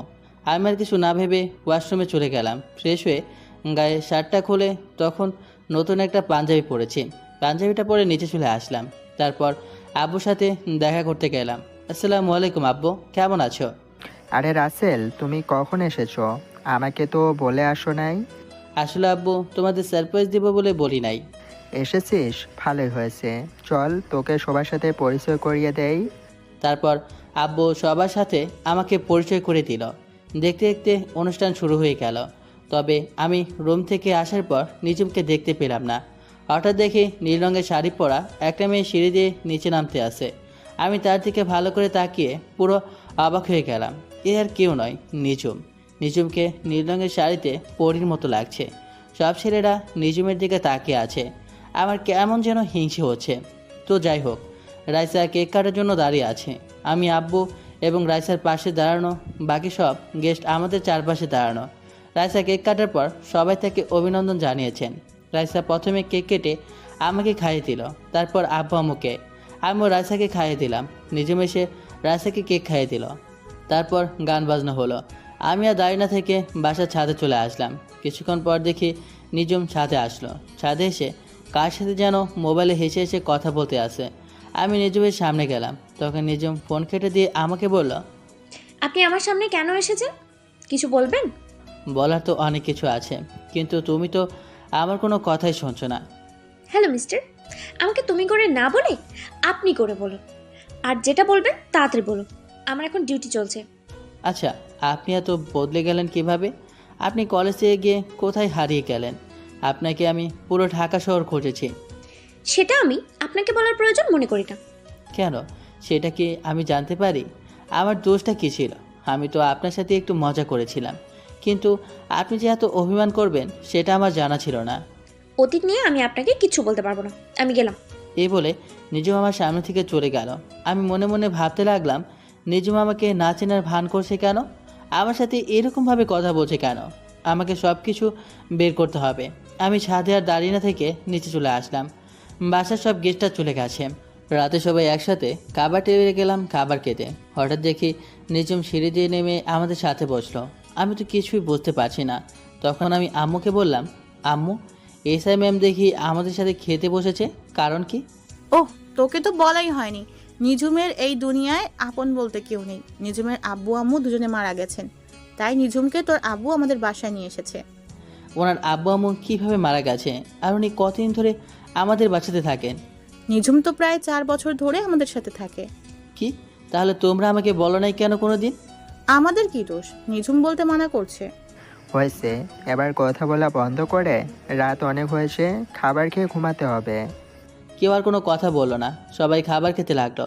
ও, আপনাদের তো বলতে ভুলে গেছি, আমি রাইসার ঘড়িটা দিয়ে দিয়েছি। খাবার খেয়ে রুমে চলে আসলাম। রুমে এসে মোবাইলটা হাতে নিয়ে আমি তো অবাক হয়ে গেলাম। দেখি মায়াজাল আইডি থেকে আমার মোবাইলে অনেকগুলো মেসেজ এসেছে। মায়াজাল আইডিটা আমার এক মেয়ে বন্ধুর। ওর সাথে কানাডা থাকতে পরিচয়, তবে এখনও আমি বন্ধুটাকে দেখি নাই। সে বলেছে যেদিন সামনাসামনি দেখা হবে সেদিন বন ভরে দেখার জন্য। আমিও কখনো তাকে জোর করি নাই। তো যাই হোক, আমি ওকে একটা মেসেজ দিলাম। সরি, মোবাইল আমার সাথে ছিল না, তাই তোমার মেসেজের রিপ্লাই দিতে পারি নাই। সমস্যা নেই। তো কি করো তুমি? এই তো খাবার খেয়ে রুমে আসলাম। আজকে আমার ছোট বোন রাইসার জন্মদিন গেছে। কি, তুমি দেশে এসেছো, আমাকে একটুও বললে না? সরি, আমি কাউকে জানাই নাই। সবাইকে সারপ্রাইজ দিতে গিয়ে নিজেই সারপ্রাইজ হয়ে গেলাম। সে বাসায় এসে শুনি রাইসের জন্মদিন আজকে। আমি নিজেই ভুলে গিয়েছিলাম রাইসের জন্মদিনের কথা। ঠিক আছে, এবারের মতো মাফ করে দিলাম। তা তোমার নিঝুমের কোনো খোঁজ পেলে? আসলে আমি সব কিছু ওর সাথে শেয়ার করেছি। তখন আমি বললাম, খোঁজ পেয়েছি, তবে আগের নিঝুম আর এখনকার নিঝুমের মধ্যে অনেক পার্থক্য। কি বলছো তুমি? কেন হয়েছে আমাকে একটু খুলে বলো। তাহলে শোনো। তারপর সব কিছু খুলে বললাম, প্রথম থেকে শেষ পর্যন্ত। আমার মনে হয় কি, কোনো কিছুর কারণে তোমার সাথে এখনো অভিমান করে আছে। তুমি তার সাথে যে দোষ করেছো, ওটা তো কোনো দোষের কাতারে পড়ে না। তা ঠিক আছে, কিন্তু ও আমার সাথে কেন এমন করছে? আমার তো মাথায় কিছুই ঢুকছে না। চিন্তা করো না, তুমি তার সাথে লেগে থাকো, দেখবে সব কিছু ঠিক হয়ে যাবে। ঠিক আছে, তোমার কথা যেন সত্যি হয়। ভালো থেকো, আল্লাহ হাফেজ। এই বলে আমি নেট বন্ধ করে শুয়ে পড়লাম। পরের দিন সকালে রাইসা এসে ডাকতে শুরু করলো। তখন আমি রাইসাকে বললাম, কী রে রাইসা, এত সকাল সকাল ডাকছিস কেন? আব্বু তোমাকে ডেকেছে, নিজুম আপুর গাড়ি নষ্ট হয়ে গেছে, তাই আব্বু বলেছে তুমি নিজুম আপুকে থানায় দিয়ে আসতে। ঠিক আছে, তুই যা, ভাইয়া ফ্রেশ হয়ে আসতেছে। রাইসা ঠিক আছে বলে রুম থেকে বেরিয়ে গেল। আমিও বিছানা থেকে উঠে ওয়াশরুমে ঢুকে ফ্রেশ হয়ে নিচে চলে আসলাম। নিচে এসে দেখি নিজুম পুলিশের ড্রেস পরে দাঁড়িয়ে আছে। আমি নিজুমকে বললাম, আপনি নাস্তা করেছেন? যদি করে থাকেন তাহলে বাইরে গিয়ে দাঁড়ান, আমি হালকা নাস্তা করে আসি। আমি নাস্তা করেছি, আপনি নাস্তা করে আসুন, আমি বাইরে দাঁড়ালাম। এই বলে নিজুম চলে গেল। তখন আমি আব্বুকে জিজ্ঞেস করলাম, আচ্ছা আব্বু, নিজুম পুলিশের চাকরি কবে থেকে করে? এমনি তো আমি জানতাম ওর পুলিশের চাকরি করার অনেক শখ ছিল। তোকে পরে এক সময় বলবো, মেয়েটা বাইরে দাঁড়িয়ে আছে। আমি ঠিক আছে বলে হালকা নাস্তা করে বাইরে আসলাম। তারপর আমার বাইকটা বের করলাম। দারুণ চাচা সবসময় বাইকটা পরিষ্কার করে রেখেছে। আমি বাইকে উঠে বসলাম। নিজম এসে আমার বাইকের পেছনে বসলো। নিজমের শরীর আমার পেটের সাথে লাগার সাথে সাথে শরীর দিয়ে কারেন্ট বয়ে গেল। আজ প্রায় 5 বছর পর নিজম আমার বাইকের পেছনে বসলো। অন্যরকম একটা অনুভূতি কাজ করতে লাগলো। তো যাই হোক, আমি বাইক চালাচ্ছি, হঠাৎ নিজম বলল, বাইকটা একটু ওই পার্কের সামনে রাখেন তো, আপনার সাথে আমার কিছু কথা আছে। আমার সাথে কি কথা আছে যেটা বাইক থামিয়ে শুনতে হবে? সেটা আপনি বাইক থামানোর পরেই শুনতে পাবেন। আপনাকে যেটা বলছি সেটা করেন। আমি আর কোনো কথা না বলে বাইক পার্কের সামনে থামালাম। তারপর নিজম আমাকে পার্কের ভিতরে ঢুকতে বলল। আমি বাইক পার্কিং করে নিজমের সাথে পার্কের ভিতরে গেলাম। কিন্তু পার্কের ভিতরে যাওয়ার পর আমার সাথে এমন কিছু হবে সেটা আমি কখনো ভাবিনি। পার্কের ভিতরে যাওয়ার পর নিজম আমাকে জড়িয়ে ধরে ঠোঁটের সাথে ঠোঁট লাগিয়ে কিস করতে লাগলো। এমনভাবে কিস করতে লাগলো মনে হয় অনেক দিন জমিয়ে রেখেছে। আমি অনেক কষ্টে নিজমকে ছাড়িয়ে বললাম, কী ব্যাপার, আপনি আমাকে এভাবে কিস করলেন কেন? কিস করেছে, বেশ করেছে। কুত্তা বিলাই হনুমান, আমাকে এত বছর কষ্ট দিলে কেন? শুনুন, আমি বুঝতে পারি নাই আপনি যে আমার কথায় রেগে যাবেন। আমি তো শুধু মজা করেছিলাম। এই রাসেল্লার বাচ্চা, তুই আমাকে আপনি করে বলছিস কেন? আপনি একজন এসআই, আপনাকে তো সম্মান দিয়ে কথা বলতে হবে, তা না হলে তো থাপ্পড় মারবেন। আসলে ওই দিন রাস্তায় সবার সামনে, মানে মানুষের সামনে জড়িয়ে ধরেছিস তো, তাই নিজেকে কন্ট্রোল করতে পারিনি। ওই দিন না হয় নিজেকে কন্ট্রোল করতে পারেন নাই, তাহলে আজকে পার্কে এত মানুষের সামনে জড়িয়ে ধরে কিস করলেন কেন? আসলে তোকে সামনে দেখলে কেমন যেন জড়িয়ে ধরতে ইচ্ছে করে, তাই আজকে পার্কে জড়িয়ে ধরলাম। জড়িয়ে ধরলেন ভালো কথা, তাহলে আমাকে কিস করলেন কেন? ভালোবাসার মানুষকে কিস করতে পারি, এটাই স্বাভাবিক। ভালোবাসার মানুষ মানে? আপনি কি বলছেন? মাথা ঠিক আছে আপনার? আমি একজন এসআই, আমার মাথা সবসময় ঠিক থাকে। কিন্তু আমি তো কখনো আপনাকে ভালোবাসি নাই। ভালোবাসিস নাই, এখন থেকে ভালোবাসতে শুরু কর। আর তোর এই আপনি বলাটা বন্ধ কর। সরি নিজম ম্যাম, আপনি একজন এসআই, আমি আপনাকে ভালোবাসতে পারবো না, কারণ আমি অন্য আরেকজনকে ভালোবাসি। ও সরি, আমি বুঝতে পারিনি, তুই আমাকে মাফ করে দিস। ঠিক আছে, তবে এরকম ভুল আর যেন না করেন। তো চলুন আপনাকে থানায় নামিয়ে দিয়ে আসি। তোকে আর কষ্ট করতে হবে না, আমি একাই যেতে পারবো। এই বলে নিজম পার্ক থেকে বেরিয়ে গেল মন খারাপ করে। আপনারা কি মনে করেছেন আমি নিজমকে ভালোবাসি না? তাহলে ভুল ভাবছেন। আমি নিজমকে প্রথম থেকে ভালোবেসে ফেলেছি। ওকে একটু কষ্ট দেওয়ার জন্য এমন করেছি, কারণ ও আমাকে থাপ্পড় মেরেছে, ওইটার জন্য একটু কষ্ট দিব। তো যাই হোক, আমি পার্ক থেকে বেরিয়ে বাইক নিয়ে বাসার দিকে আসার সময় হঠাৎ দেখি রিফাতের মতো একটা ছেলে ভিক্ষে করতে আসে। আসলে কানাডা যাওয়ার পর রিফাতের সাথে আর কোনো যোগাযোগ হয়নি। আমি বাইকটা নিয়ে ছেলেটার সামনে গেলাম। আমি দূর থেকে যেটা আন্দাজ করেছি সেটাই হয়েছে। আমি রিফাতের সামনে যাওয়ার পর রিফাতের দিকে তাকিয়ে অবাক হয়ে গেলাম। কি হয়ে গেল রিফাতের? নোংরা জামা কাপড় পরে আছে, চেহারার দিকে তাকালে বোঝা যায় 2-3 দিন মনে হয় কিছু খায়নি। আমি রিফাতকে বললাম, কি রে রিফাত, কেমন আছিস? আর তোর এই অবস্থা কেন? তুই তো এমন ছিলি না, কি হয়েছে? আমাকে সব কিছু খুলে বল। বন্ধু, তোকে সব কিছু বলবো। 2 দিন ধরে কিছু খাইনি, খুব ক্ষুধা লাগছে। এই 2 দিন ধরে পানি খেয়ে আসি। আমাকে হোটেলে ভাত খাওয়াবি? আরে তুই এটা কি বলছিস? তুই 2 দিন ধরে না খেয়ে আছিস, তাড়াতাড়ি আমার সাথে হোটেলে চল। এই বলে রিফাতকে নিয়ে একটা হোটেলে গেলাম। তারপর রিফাতকে পেট ভরে খাবার খাওয়ালাম। এরপর দুজনে রাস্তার পাশে একটা জায়গায় বসলাম। তখন আমি বললাম, এবার বল, তোর এই অবস্থা কেন? তোদের তো কখনো কোনো কিছুর কমতি ছিল না। তাহলে শোন, এই সব কিছুর জন্য ওই রিয়া মেয়েটাই দায়ী। মানে কি বলছিস তুই? রিয়া তোর সাথে কি করেছে? রিয়া শুধু আমার সাথে করে নাই, ওর বাবা মিলে করেছে। তুই বলেছিলিস না, রিয়ার মনে যদি আমার জন্য ভালোবাসা থাকে তাহলে রিয়া ঠিকই আমার কাছে ফিরে আসবে। সেটা তো আমি বলেছি, তারপর কি হলো? তোর কথা মতো রিয়া কিছুদিন পর আমার কাছে এসে ক্ষমা চেয়ে ভালোবাসি বলেছে, কিন্তু ওর মনে যে অন্যটা ছিল সেটা আমার জানা ছিল না। 2-3 মাস ভালোই আমাদের প্রেম চলছিল, হঠাৎ রিয়া আমার সাথে এমন কিছু করবে সেটা আমি কখনো ভাবিনি। হঠাৎ তোর সাথে রিয়া কি করেছে? হঠাৎ রিয়া একদিন আমাকে বলছে আমার বাবাকে নিয়ে যেন তাদের বাসায় যাই। আমিও আব্বুকে বুঝিয়ে রিয়াদের বাসায় আব্বুকে নিয়ে যাই। তাহলে একটু চলুন, ওখানে কি হয়েছে তাদের মুখ থেকে শুনে আসি। আমরা একটু অতীত থেকে ঘুরে আসি। রিফাত তার আব্বুকে নিয়ে রিয়াদের বাসার সামনে দাঁড়িয়ে কলিং বেলে চাপ দিল। কিছুক্ষণ পর কাজের বয়সে দরজা খুলে দিল। রিফাত এবং তার আব্বু ভেতরে গিয়ে সোফায় বসল। কিছুক্ষণ পর রিয়া এবং রিয়ার আব্বু ওপর থেকে সিঁড়ি দিয়ে নেমে আসলেন। তখন রিয়ার আব্বু বলল, আরে খান সাহেব, কেমন আছেন? ব্যবসা বাণিজ্য কেমন চলছে? আলহামদুলিল্লাহ ভালো আছি। আপনি কেমন আছেন? ব্যবসা আল্লাহ দিলে ভালোই চলছে। আমিও ভালো আছি। তো যে জন্য আপনাকে ডেকেছি, আমার মেয়ে রিয়া এবং আপনার ছেলে রিফাত দুজনকে অনেক বেশি ভালোবাসে। তা আমি কি বলতে চাচ্ছি আপনি হয়তো বুঝতে পারছেন। বুঝতে পেরেছি। এখানে আমার কোনো আপত্তি নেই। আপনি একজন মেয়ের মানুষ, আপনি যেটা ভালো মনে করেন সেটাই করবেন। ঠিক আছে, তবে আমার একটা শর্ত আছে। আপনি আপনার সব সম্পত্তি আপনার ছেলের নামে দিতে হবে। আরে এটা কোনো শর্ত হলো? আমার সম্পত্তির অর্ধেকের মালিক তো আমার ছেলে, আর আমি মরে গেলে তো সব কিছু আমার ছেলেরই হবে। ঠিক আছে, আপনি যদি এতে খুশি হন তাহলে আমি আজকে রিফাতের নামে বাকি অর্ধেক সম্পত্তি এবং আমার সব কিছু ওকে লিখে দিব। এরপর আরও কিছুক্ষণ কথা বলে রিয়া এবং তার আব্বু বাসায় চলে এসেছে। 1 সপ্তাহের ভিতরে রিফাতের আব্বু সব কিছু রিফাতের নামে লিখে দিল। কয়েকদিন পর রিফাতের আব্বু অফিস থেকে বাসায় ফিরছিল। তখন হঠাৎ কিছু লোক রিফাতের আব্বুর গাড়ি দাঁড় করায়। রিফাতের আব্বু গাড়ি থেকে নামার সাথে সাথে লোকগুলো রিফাতের আব্বুকে গাড়ির সাথে বেঁধে ফেলে। বেঁধে ফেলার পর একটা গাড়ি থেকে রিয়া এবং রিয়ার আব্বু নেমে রিফাতের আব্বুর সামনে আসে।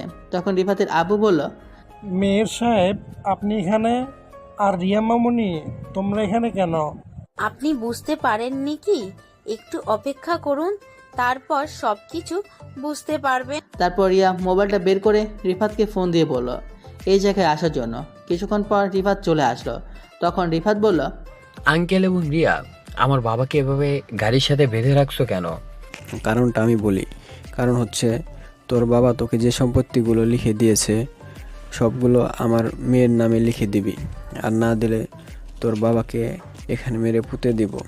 আমার কেউ কিছু করতে পারবে না। না রিফাত, তুই এটা করিস না, আমরা রাস্তার ফকির হয়ে যাব। আব্বু, আমার সম্পত্তি লাগবো না, আমি তোমাকে হারাতে পারবো না। দরকার হয় ভিক্ষা করে খাবো।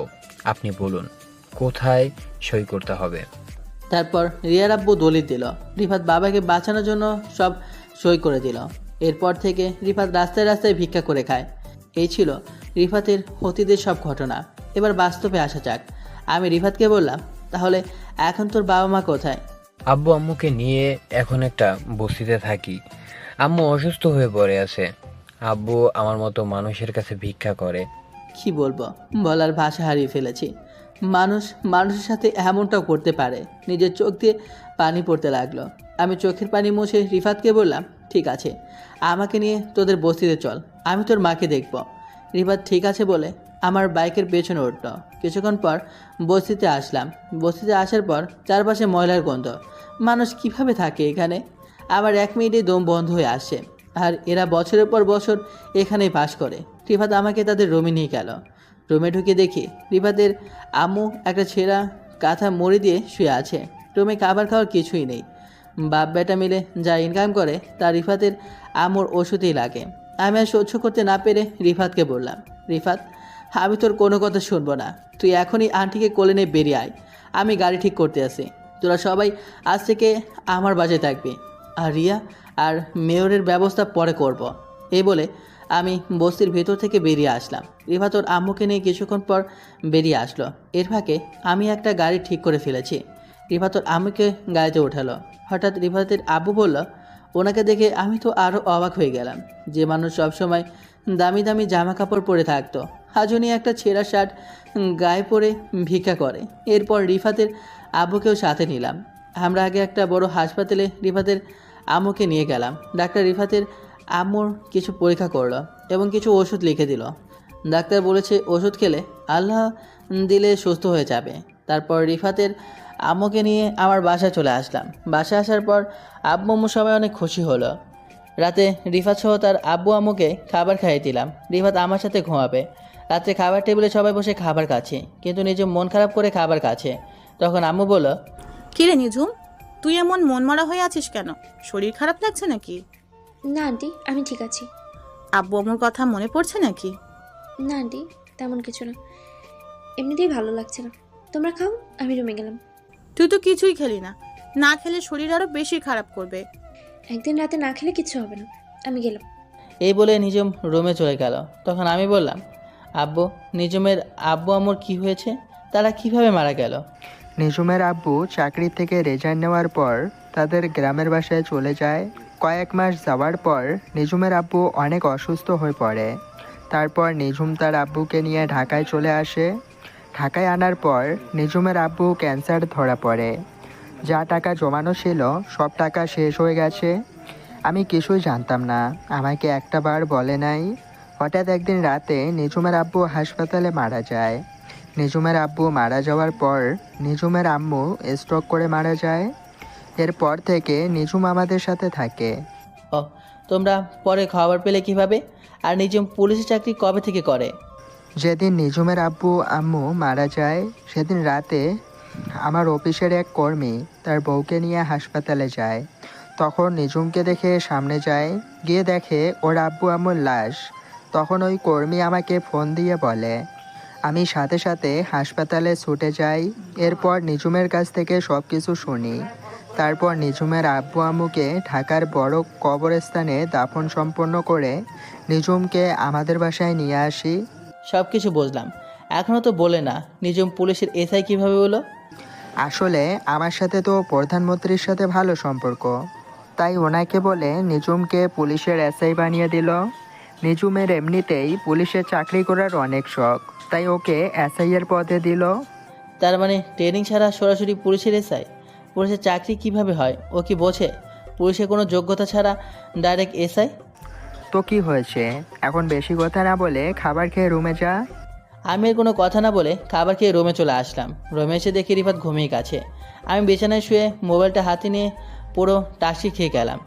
রাগ মানুষের ইমানকে নষ্ট করে, হিংসা মানুষের নেক আমলকে ধ্বংস করে, আর মিথ্যা মানুষের হায়াত কমিয়ে দেয়। কারণ মায়াজাল আইডি থেকে অনেকগুলো মেসেজ এসেছে। আমি সাথে সাথে রিপ্লাই দিলাম, কেমন আছো, কি করো, খাওয়া দাওয়া হয়েছে? আসলে মোবাইল আমার হাতে ছিল না, রুমে মোবাইল রেখে খাবার খেতে গিয়েছিলাম। তাই বলে তুমি এতগুলো মেসেজ একসাথে করবে? ঠিক আছে বাবা, তুমি একটা করে রিপ্লাই দাও। আলহামদুলিল্লাহ ভালো আছি। আমি খাবার খেয়ে শুয়ে আছি। আমি তোমাকে একটা কথা বলতে চাই। কি কথা বলবে বলো?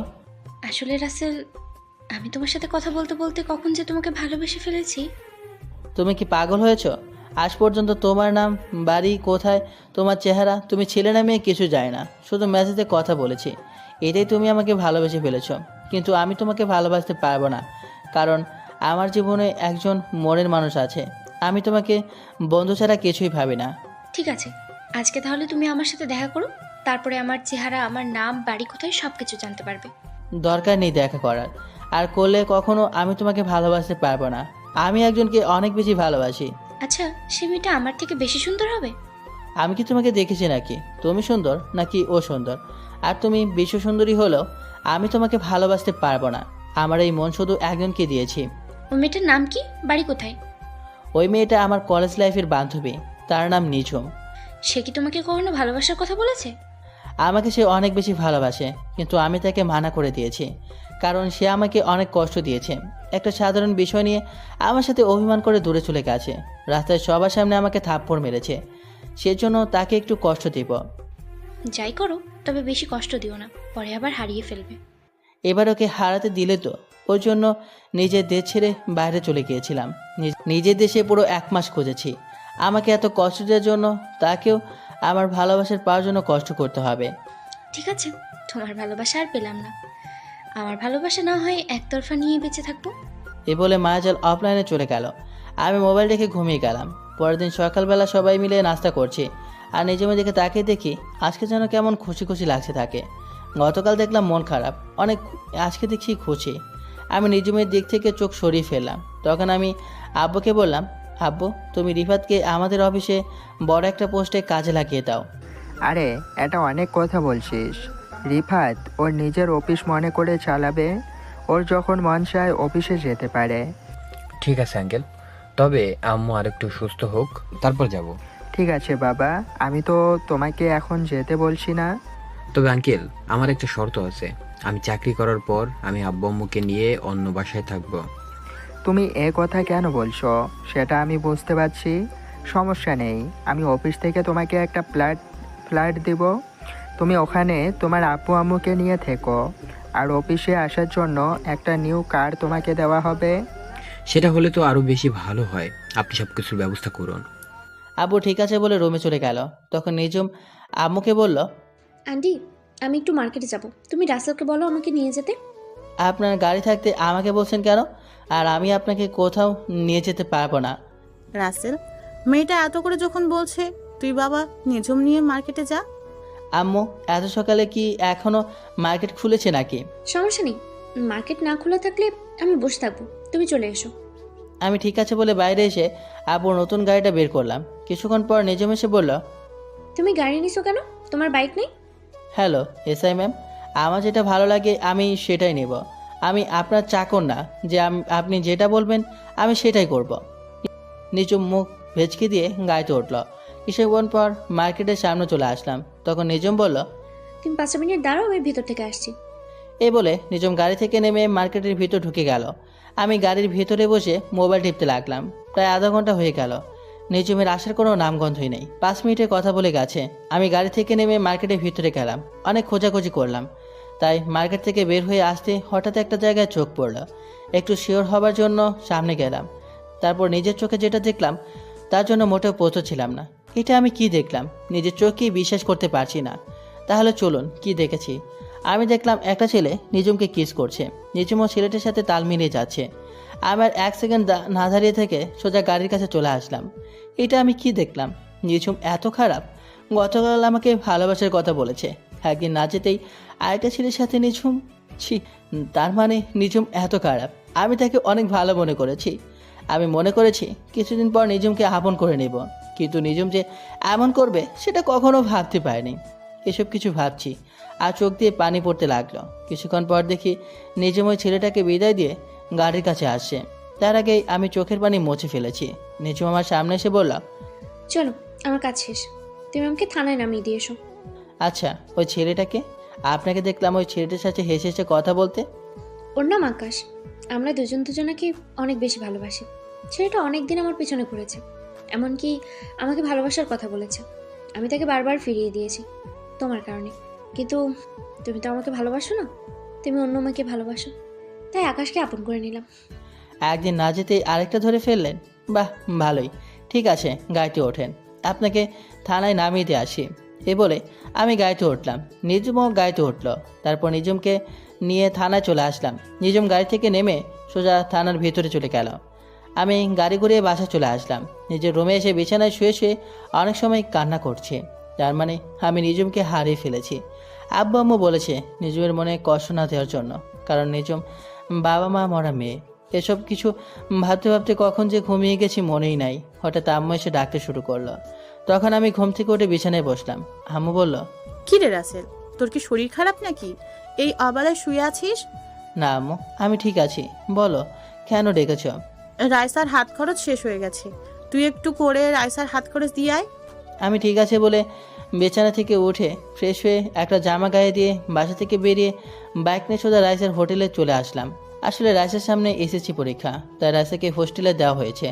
আমি রাইসাকে ফোন দিয়ে নিচে আসতে বললাম। কিছুক্ষণ পর রাইসা নিচে আসলো, আমাকে দেখে জড়িয়ে ধরলো। তখন আমি বললাম, এই রাইসা ছাড় আমাকে, মানুষ দেখলে কি বলবে? মানুষ বলে বুড়ি বোন বাইকে জড়িয়ে ধরেছে। মানুষ দিয়ে আমার কি? আমি এখনো তোমার কাছে ছোট ভাইয়া। আমি জানি তো, তুই আমার এখনও সেই ছোট্ট বোন। এখন বল কত টাকা লাগবে? তোমার যত টাকা মন চাই দিয়ে যাও। আর তুমি তো জানো আমি বাইরের খাবার খাওয়া কমিয়ে দিছি। ঠিক আছে, এই নে, এখানে 20,000 টাকা আছে, এগুলো রাখ। শেষ হয়ে গেলে ভাইকে একটা ফোন দিস। রাইসা ঠিক আছে বলে ভিতরে চলে গেল। আমি দাঁড়িয়ে না থেকে বাইক নিয়ে বাসায় যাওয়ার সময় হঠাৎ একজনকে দেখে আমার মাথা পুরো গরম হয়ে গেল। সে আর কেউ নয়, আসলাম মেয়রের মেয়ে রিয়া। রিয়া দেখি একজন রিক্সা চালককে মারতেছে। আমি বাইক নিয়ে সোজা রিয়ার সামনে গেলাম। বাইকটা রেখে রিয়াকে ঠাস করে একটা থাপ্পড় মেরে দিলাম। রিয়া গালে হাত দিয়ে আমাকে বলল, আসেল, তুই ওকে থাপ্পড় মারছিস কেন? তুই রাস্তায় এই বড় মানুষটাকে মারছিস কেন? মারবো না তো কি করব? উনি আমার কাছ থেকে 50 টাকা ভাড়া হয়, 100 টাকা চাইলো কেন? চাচা, আপনি 50 টাকার ভাড়া 100 টাকা কেন চেয়েছেন?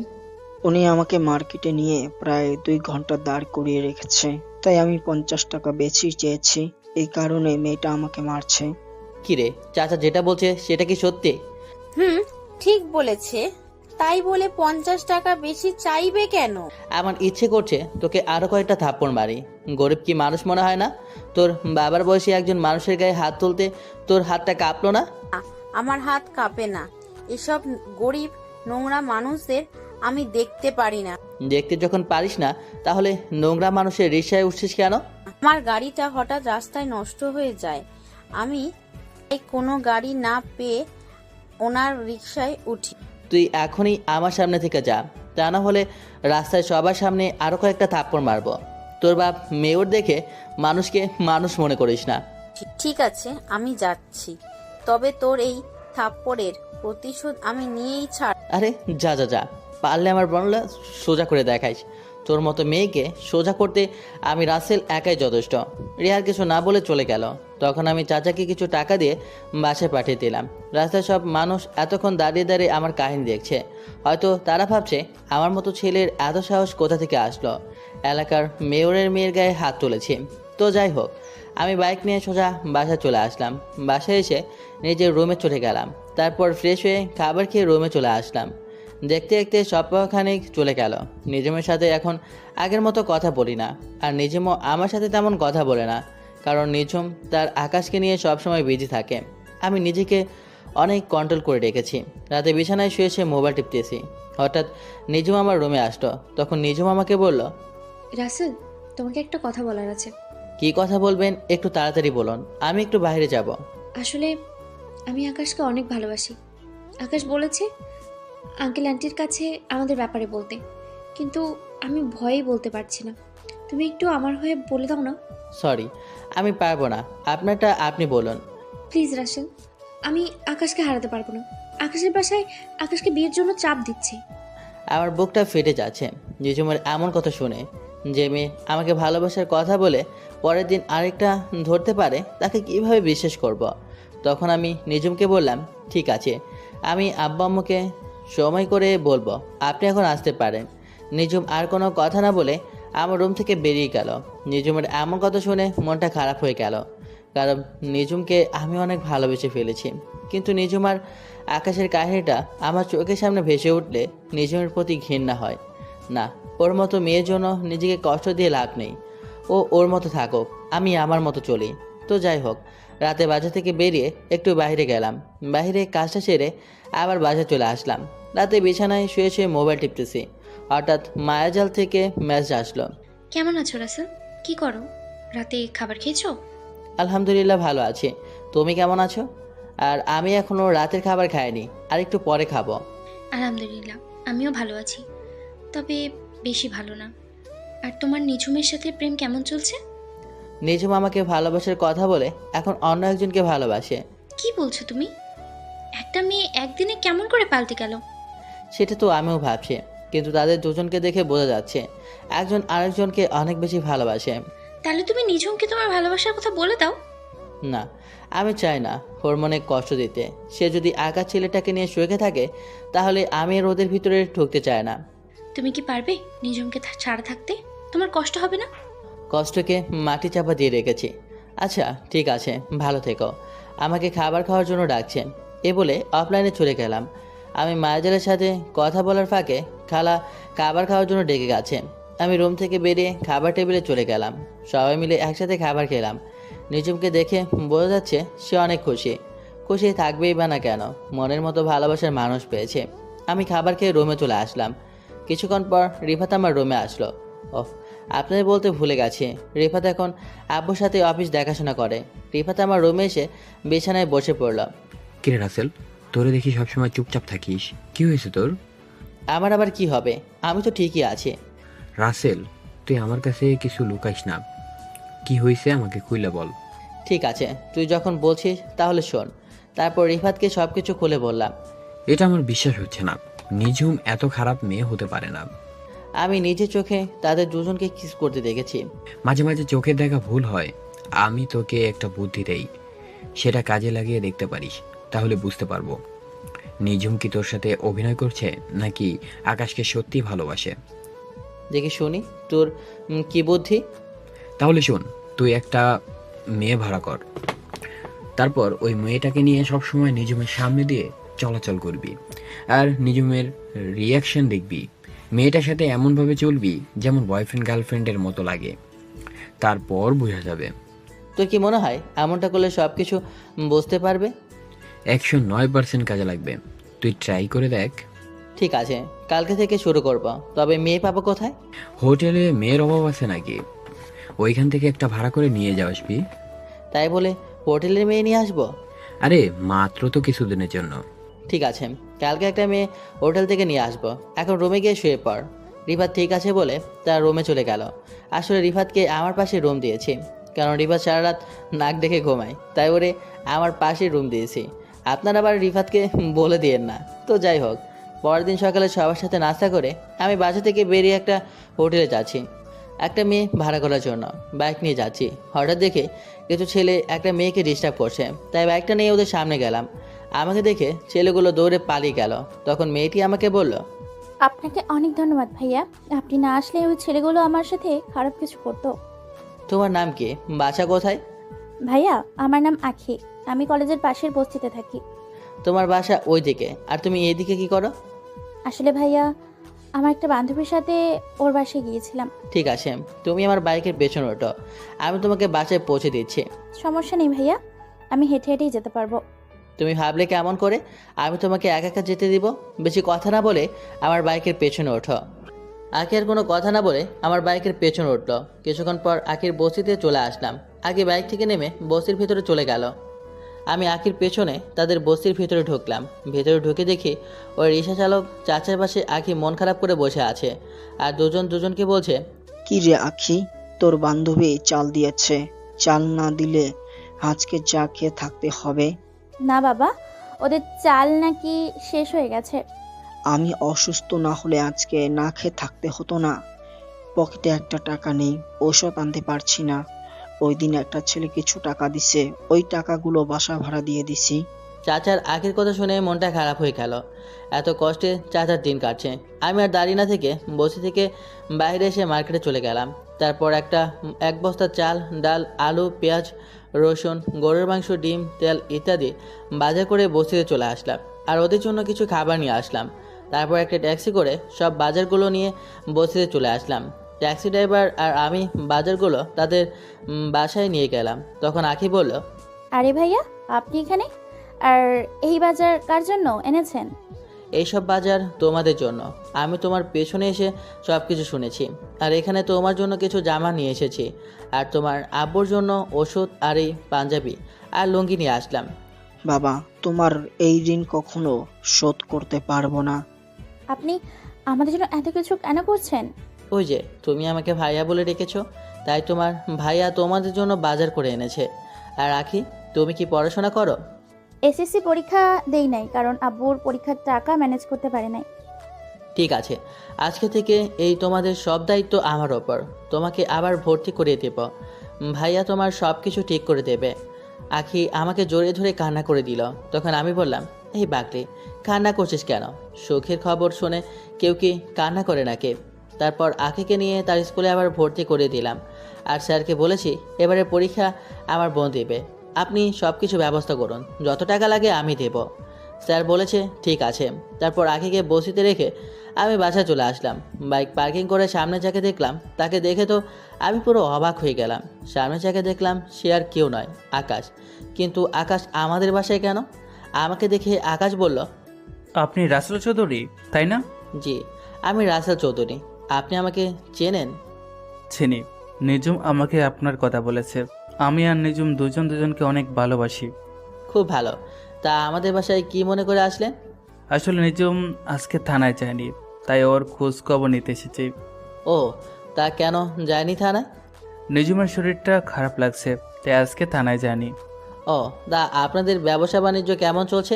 আলহামদুলিল্লাহ, আপনাদের দোয়ায় ভালোই চলছে। আচ্ছা ঠিক আছে, ভালো থাকবেন। আমার একটু অফিসে যেতে হবে। আমি ঠিক আছে বলে দরজার সামনে দাঁড়িয়ে কলিং বেলে চাপ দিলাম। কিছুক্ষণ পর খালা এসে দরজা খুলে দিল। বাসার ভিতরে ঢুকে নিজের রুমে চলে আসলাম। রুমে এসে বিছানায় শুয়ে মোবাইল টিপতে লাগলাম। কিছুক্ষণ পর দেখি নিজুম আমার রুমে আসলো। নিজুম আমার রুমে এসে বলল, সারাদিন কোথায় ছিলে? আকাশ আমাকে দেখতে বাসায় এসেছে, তোমার সাথে পরিচয় করিয়ে দিতে পারলাম না। পরিচয় করে দেওয়ার দরকার নেই, আমার সাথে দেখা হয়েছে এবং পরিচয় হয়েছে। তো আকাশের সাথে কথা বলে কেমন লাগলো? মানে আকাশ ছেলেটা তোমার কাছে কেমন লেগেছে? ভালোই। তা এখন বলুন, আমার রুমে কেন এসেছেন? আর আপনি আজকে থানায় যাননি কেন? কি হয়েছে আপনার? আসলে শরীরটা কেমন যেন খারাপ লাগছে। আমি কানাডা থেকে আসার পর কয়দিন আপনি থানায় গেছেন, আর না গেলে সমস্যা কি? আপনি তো আবার বিনা যোগ্যতায় এসআই হয়েছেন। তুমি আমাকে এভাবে বলতে পারলে? আমি কিন্তু তোমার কথায় রাগ করেছি। আপনি আমার সাথে রাগ করলে আমার কি? যেটা সত্যি সেটাই বললাম। তোমার সাথে কথা বলাটা না আমার ভুল হয়ে গেছে। আমি গেলাম আমার রুমে। আপনাকে তো আমি ডাকি নাই, আপনি নিজে এসেছেন আমার রুমে। আমার কথা শুনে নিজম মুখ বাঁকিয়ে রুম থেকে বেরিয়ে গেল। আমি কিছুক্ষণ মোবাইল টিপে ওয়াশরুমে ঢুকে ফ্রেশ হয়ে খাওয়া দাওয়া করে নিজের রুমে এসে একটা ঘুম দিলাম। দেখতে দেখতে আরও এক সপ্তাহখানেক চলে গেল। রিফাতকে আব্বু একটা বাসা দিয়েছে। রিফাত তার আব্বু আম্মুকে নিয়ে নতুন বাসায় থাকে। আর নিজম ওই দিনের পর থেকে আমার সাথে তেমন কথা বলে না, আমিও নিজমের সাথে তেমন কথা বলি না। একদিন সকালে নাস্তা করে বাসার বাইরে আসলাম। নিজম আজকে সকাল সকাল থানায় চলে গিয়েছে। আমি বাইক নিয়ে আগের সাথে দেখা করতে যাচ্ছি। হঠাৎ একটা পার্কে আমার চোখ গেল। দেখি নিজমের মতো একটা মেয়ে পুলিশের জামা পরে বসে আছে একটা ছেলের সাথে। আমি বাইকটা নিয়ে তাদের একটু কাছাকাছি গেলাম। আমি ঠিকই ধরেছি, নিজম আর আকাশ একসাথে বসে গল্প করছে। তার মানে আজকে সকাল সকাল বাসা থেকে বেরিয়ে আকাশের সাথে দেখা করতে এসেছে। আমি আর কিছু না ভেবে আখের বাসা চলে গেলাম। আপনাদের তো বলতে ভুলে গেছি, আখি আর আখির বাবাকে একটা নতুন বাসা নিয়ে এসেছি। তো যাই হোক, আখি রুমের সামনে এসে কলিং বেলে চাপ দিলাম। আখি এসে দরজা খুলে দিল। আমাকে দেখে আখি বলল, আসসালামু আলাইকুম ভাইয়া, কেমন আছো? বাইরে দাঁড়িয়ে আছো কেন? ভেতরে আসো। ওয়ালাইকুম আসসালাম। আলহামদুলিল্লাহ ভালো আছি। আর আমি এখন ভিতরে যাব না, তোমাকে ওই দিন যে নতুন জামা কিনে দিয়েছি ওইগুলো পরে বাইরে আসো, ভাইয়া তোমাকে নিয়ে একটা জায়গা যাবে। আগে ঠিক আছে বলে রুমের ভিতরে চলে গেল। কিছুক্ষণ পর আখি বেরিয়ে আসলো। আখিকে একটা নীল রঙের জামা কিনে দিয়েছিলাম। নীল জামায় আখিকে অনেক সুন্দর লাগছে। তারপর আখিকে বাইকে করে নিয়ে পার্কে চলে আসলাম। পার্কে এসে দেখি নিজুম এখনও আকাশের সাথে বসে বসে গল্প করছে। আমি বাইক পার্কিং করে আখিকে নিয়ে পার্কের ভিতরে গেলাম। নিজুম আর আকাশের থেকে একটু দূরেই বসলাম। আর আখিকে রাস্তার সব কিছু বুঝিয়ে দিয়েছি কেমন অভিনয় করতে হবে। আখি তার মতো করে অভিনয় করতে লাগলো। হঠাৎ পেছন থেকে নিজুম আমাকে বলল, রাসেল, তোমার সাথে এই মেয়েটাকে? আর তোমরা দুইজন পার্কে বসে কি করছো? আপনি জানেন না একটা ছেলে একটা মেয়ে পাশে বসে কি করে? তার মানে তুমি এই মেয়েটাকে ভালোবাসো? আপনি ঠিকই ধরেছেন।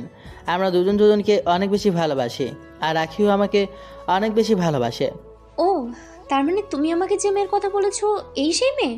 হ্যাঁ, আখি আমাকে অনেক আগে থেকেই ভালোবাসে, কিন্তু আমি তাকে সবসময় ফিরিয়ে দিয়েছি। কিন্তু পরে বুঝলাম মেয়েটা আমাকে সত্যি অনেক ভালোবাসে। আচ্ছা ঠিক আছে, তোমরা সুখে থাকো, এই দোয়া করি। এই বলে নিজম চোখ মুখ কালো করে পার্ক থেকে বেরিয়ে গেল। নিজম মন খারাপ করলো কেন? তার মানে নিজম আমাকে ভালোবাসে? না না, নিজম যদি সত্যি আমাকে ভালোবাসতো তাহলে ওই দিন আকাশকে কিস করলো কেন?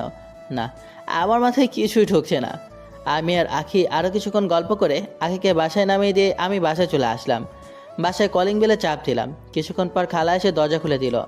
আমি নিজের রুমে গিয়ে ওয়াশরুমে ঢুকে ফ্রেশ হয়ে নিচে এসে খাবার খেয়ে একটা ঘুম দিলাম। বিকেলে বাসাটা একটু বাইরে গেলাম, একটা কাজ ছিল। কাজটা শেষ করে আস্তে আস্তে অনেক রাত হয়ে গেছে। বাইক নিয়ে বাসায় আসার সময় হঠাৎ দেখি একটা গাছের বড় ডাল রাস্তায় পড়ে আছে। তবে আমার বাইকের টান ছিল অনেক বেশি। আমি ব্রেক কন্ট্রোল করতে না পেরে ডালের সাথে মেরে দিই। তারপর আমার আর কিছু মনে নেই। আমি চোখ খোলার পর নিজেকে একটা হাসপাতালে অনুভব করি। কিন্তু হঠাৎ দেখি একটা মেয়ে আমার হাত ধরে বসে আছে। আমি মেয়েটা থেকে হাতটা সরিয়ে নিলাম। তারপর মেয়েটি আমার থেকে ঘুরল। তখন আমি তাকে দেখে তো আরও বেশি অবাক হলাম। আপনারা ঠিকই ধরেছেন, এ আর কেউ নয়, নিজুম। নিজুম আমাকে দেখে বলল, রাসেল, তোমার জ্ঞান ফিরেছে? তোমার আজকে 2 দিন পর জ্ঞান ফিরেছে। তুমি শুয়ে থাকো, আমি বাসায় ফোন করে বলে দিচ্ছি। আচ্ছা, আমার কি হয়েছে? আমি হাসপাতালে কেন? গতকাল রাতে তোমার আসতে দেরি দেখে আমি তোমাকে খুঁজতে বের হয়েছি। তোমার মোবাইলে অনেকবার ফোন দিছি, কিন্তু তোমার মোবাইল বন্ধ বলছে। তাই আমি নিজে বেরিয়ে পড়লাম। হঠাৎ রাস্তার পাশে দেখি তুমি পড়ে আছো। তোমার পুরো শরীরে রক্তে ভেজা ছিল। আমি তাড়াতাড়ি করে তোমাকে হাসপাতালে নিয়ে আসি। তোমার মাথায় প্রচণ্ড আঘাত লাগার কারণে অনেক রক্ত বের হয়েছে। আর আজ 2 দিন পর তোমার জ্ঞান ফিরেছে। ডাক্তার বলেছে 72 ঘন্টার মধ্যে জ্ঞান না ফিরলে তুমি কোমায় চলে যাবে। কিন্তু আল্লাহর রহমতে তোমার 48 ঘন্টার মধ্যেই জ্ঞান ফিরেছে। আসলে আমি আমার এক বন্ধুর বাসায় গিয়েছিলাম। ওর বাসায় একটা কাজ ছিল। কাজটা শেষ করে আসতে অনেক রাত হয়ে গেছে। বাইক জোরে চালিয়ে আসছিলাম। হঠাৎ গাছের ডালটা চোখের সামনে পড়ে। নিজের বাইকের ব্রেক কন্ট্রোল করতে পারে নাই। তারপর আর কিছু মনে নেই। হয়েছে, এখন ছোট বাচ্চার মতো শুয়ে থাকো। আমি বাসায় সবাইকে ফোন করে বলছি। এই বলে নিজম বাসায় ফোন দিল। তারপর সবাইকে ফোন দিয়ে বলল আমার জ্ঞান ফিরেছে। তবে একটা জিনিস খেয়াল করলাম, নিজমের চোখ মুখ লাল হয়ে আছে। মনে হয় সারা রাত ঘুমায়নি। তো যাই হোক, আধা ঘন্টা পর দেখি আব্বু আম্মু হাসপাতালে চলে এসেছে। আব্বু আম্মু একটার পর একটা বলে যাচ্ছে। আমি কিছুই বলতে পারছি না। আমার মাথা ব্যথা করছে। তাই আজ 5 দিন পর আমাকে বাসায় নিয়ে আসলো। আমি এখন মোটামুটি সুস্থ আছি। পুরোপুরি সুস্থ হতে 1 মাস সময় লাগবে। সবাই আমাকে ধরে নিজের রুমে এনে বিছানায় শুয়ে দিল।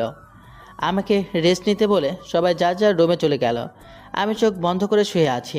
হঠাৎ চোখ খুলে যেটা দেখলাম তার জন্য মোটেও প্রস্তুত ছিলাম না। আপনারা কি ভাবছেন? নিজম? আরে না, ও আর কেউ নয়, আমার কলেজ টুকরো বোন রাইসা।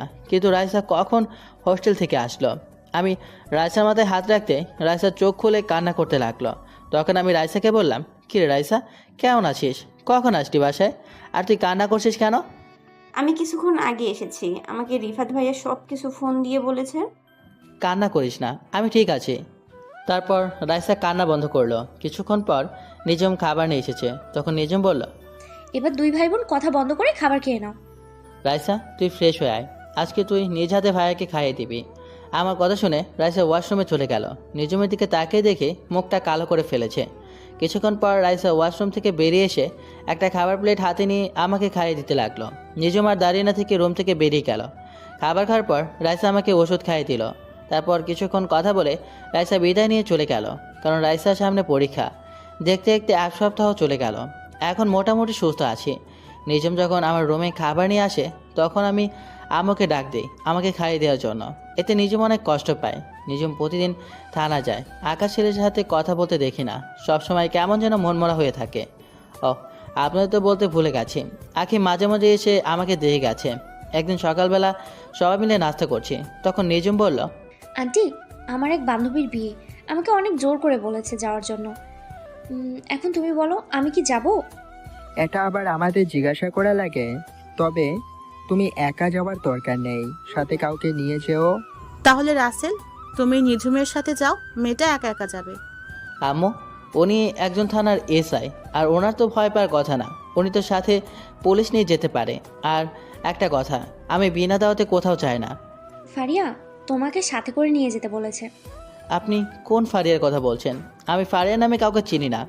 তুমি এই কয়েক বছরে ফারিয়াকে ভুলে গেছো? আমরা তো 3 বান্ধবী একসাথেই থাকতাম, রিয়া, ফারিয়া এবং আমি। হ্যাঁ, চিনতে পেরেছি। ওই দেমাকি মেয়ের বিয়েতে আমি যাব না। যে মানুষকে মানুষ মনে করে না। যে দুই মেয়ে আপনার বান্ধবী, তাদের ভিতরে অহংকারে ভরা। রিয়া অহংকারী, কিন্তু ফারিয়া আগের থেকে অনেক চেঞ্জ হয়ে গেছে, তাই তো সে তোমাকে নিয়ে যেতে বলেছে। আমি যাব না, আপনি পারলে সাথে পুলিশ নিয়ে যান। বাবা রাসেল, মেয়েটা যখন এত করে বলছে তাহলে ওর সাথে যা। মানুষ সব সময় একরকম থাকে না।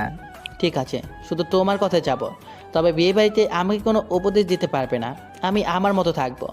ঠিক আছে, আমি তোমাকে কোনো উপদেশ দেব না, তুমি তোমার মতো করেই থেকো। ঠিক আছে, তাহলে কোন সময় যাবেন? সন্ধ্যায় ওর বাসায় যাব, আমি থানায় বলে আসতে হবে, এবং সব কিছু তাদের বুঝিয়ে দিয়ে আসতে হবে। আমি ঠিক আছে বলে নিজের রুমে চলে আসলাম। রুমে এসে একটা জামা গায়ে দিয়ে বাসা থেকে বেরিয়ে বাইক নিয়ে মার্কেটে গেলাম। মার্কেট থেকে একটা উপহার কিনে নিলাম। উপহার কিনে বাসায় চলে আসলাম। এবার আসি ফারিয়ার কথায়। ফারিয়া মেয়েটার সাথে আমি তেমন কথা বলতাম না। মেয়েটা একটু দেমাগে, গরিবদের দু চোখে দেখতে পারতো না, সবসময় বাবার ক্ষমতাই চলতো। আমার নামে অনেক মিথ্যা কথা বলেছে নিজুমের কাছে, কিন্তু নিজুম তার কথায় দাম দেয় নাই। তো যাই হোক, সন্ধ্যায় রেডি হয়ে রুম থেকে বেরিয়ে নিচে আসলাম।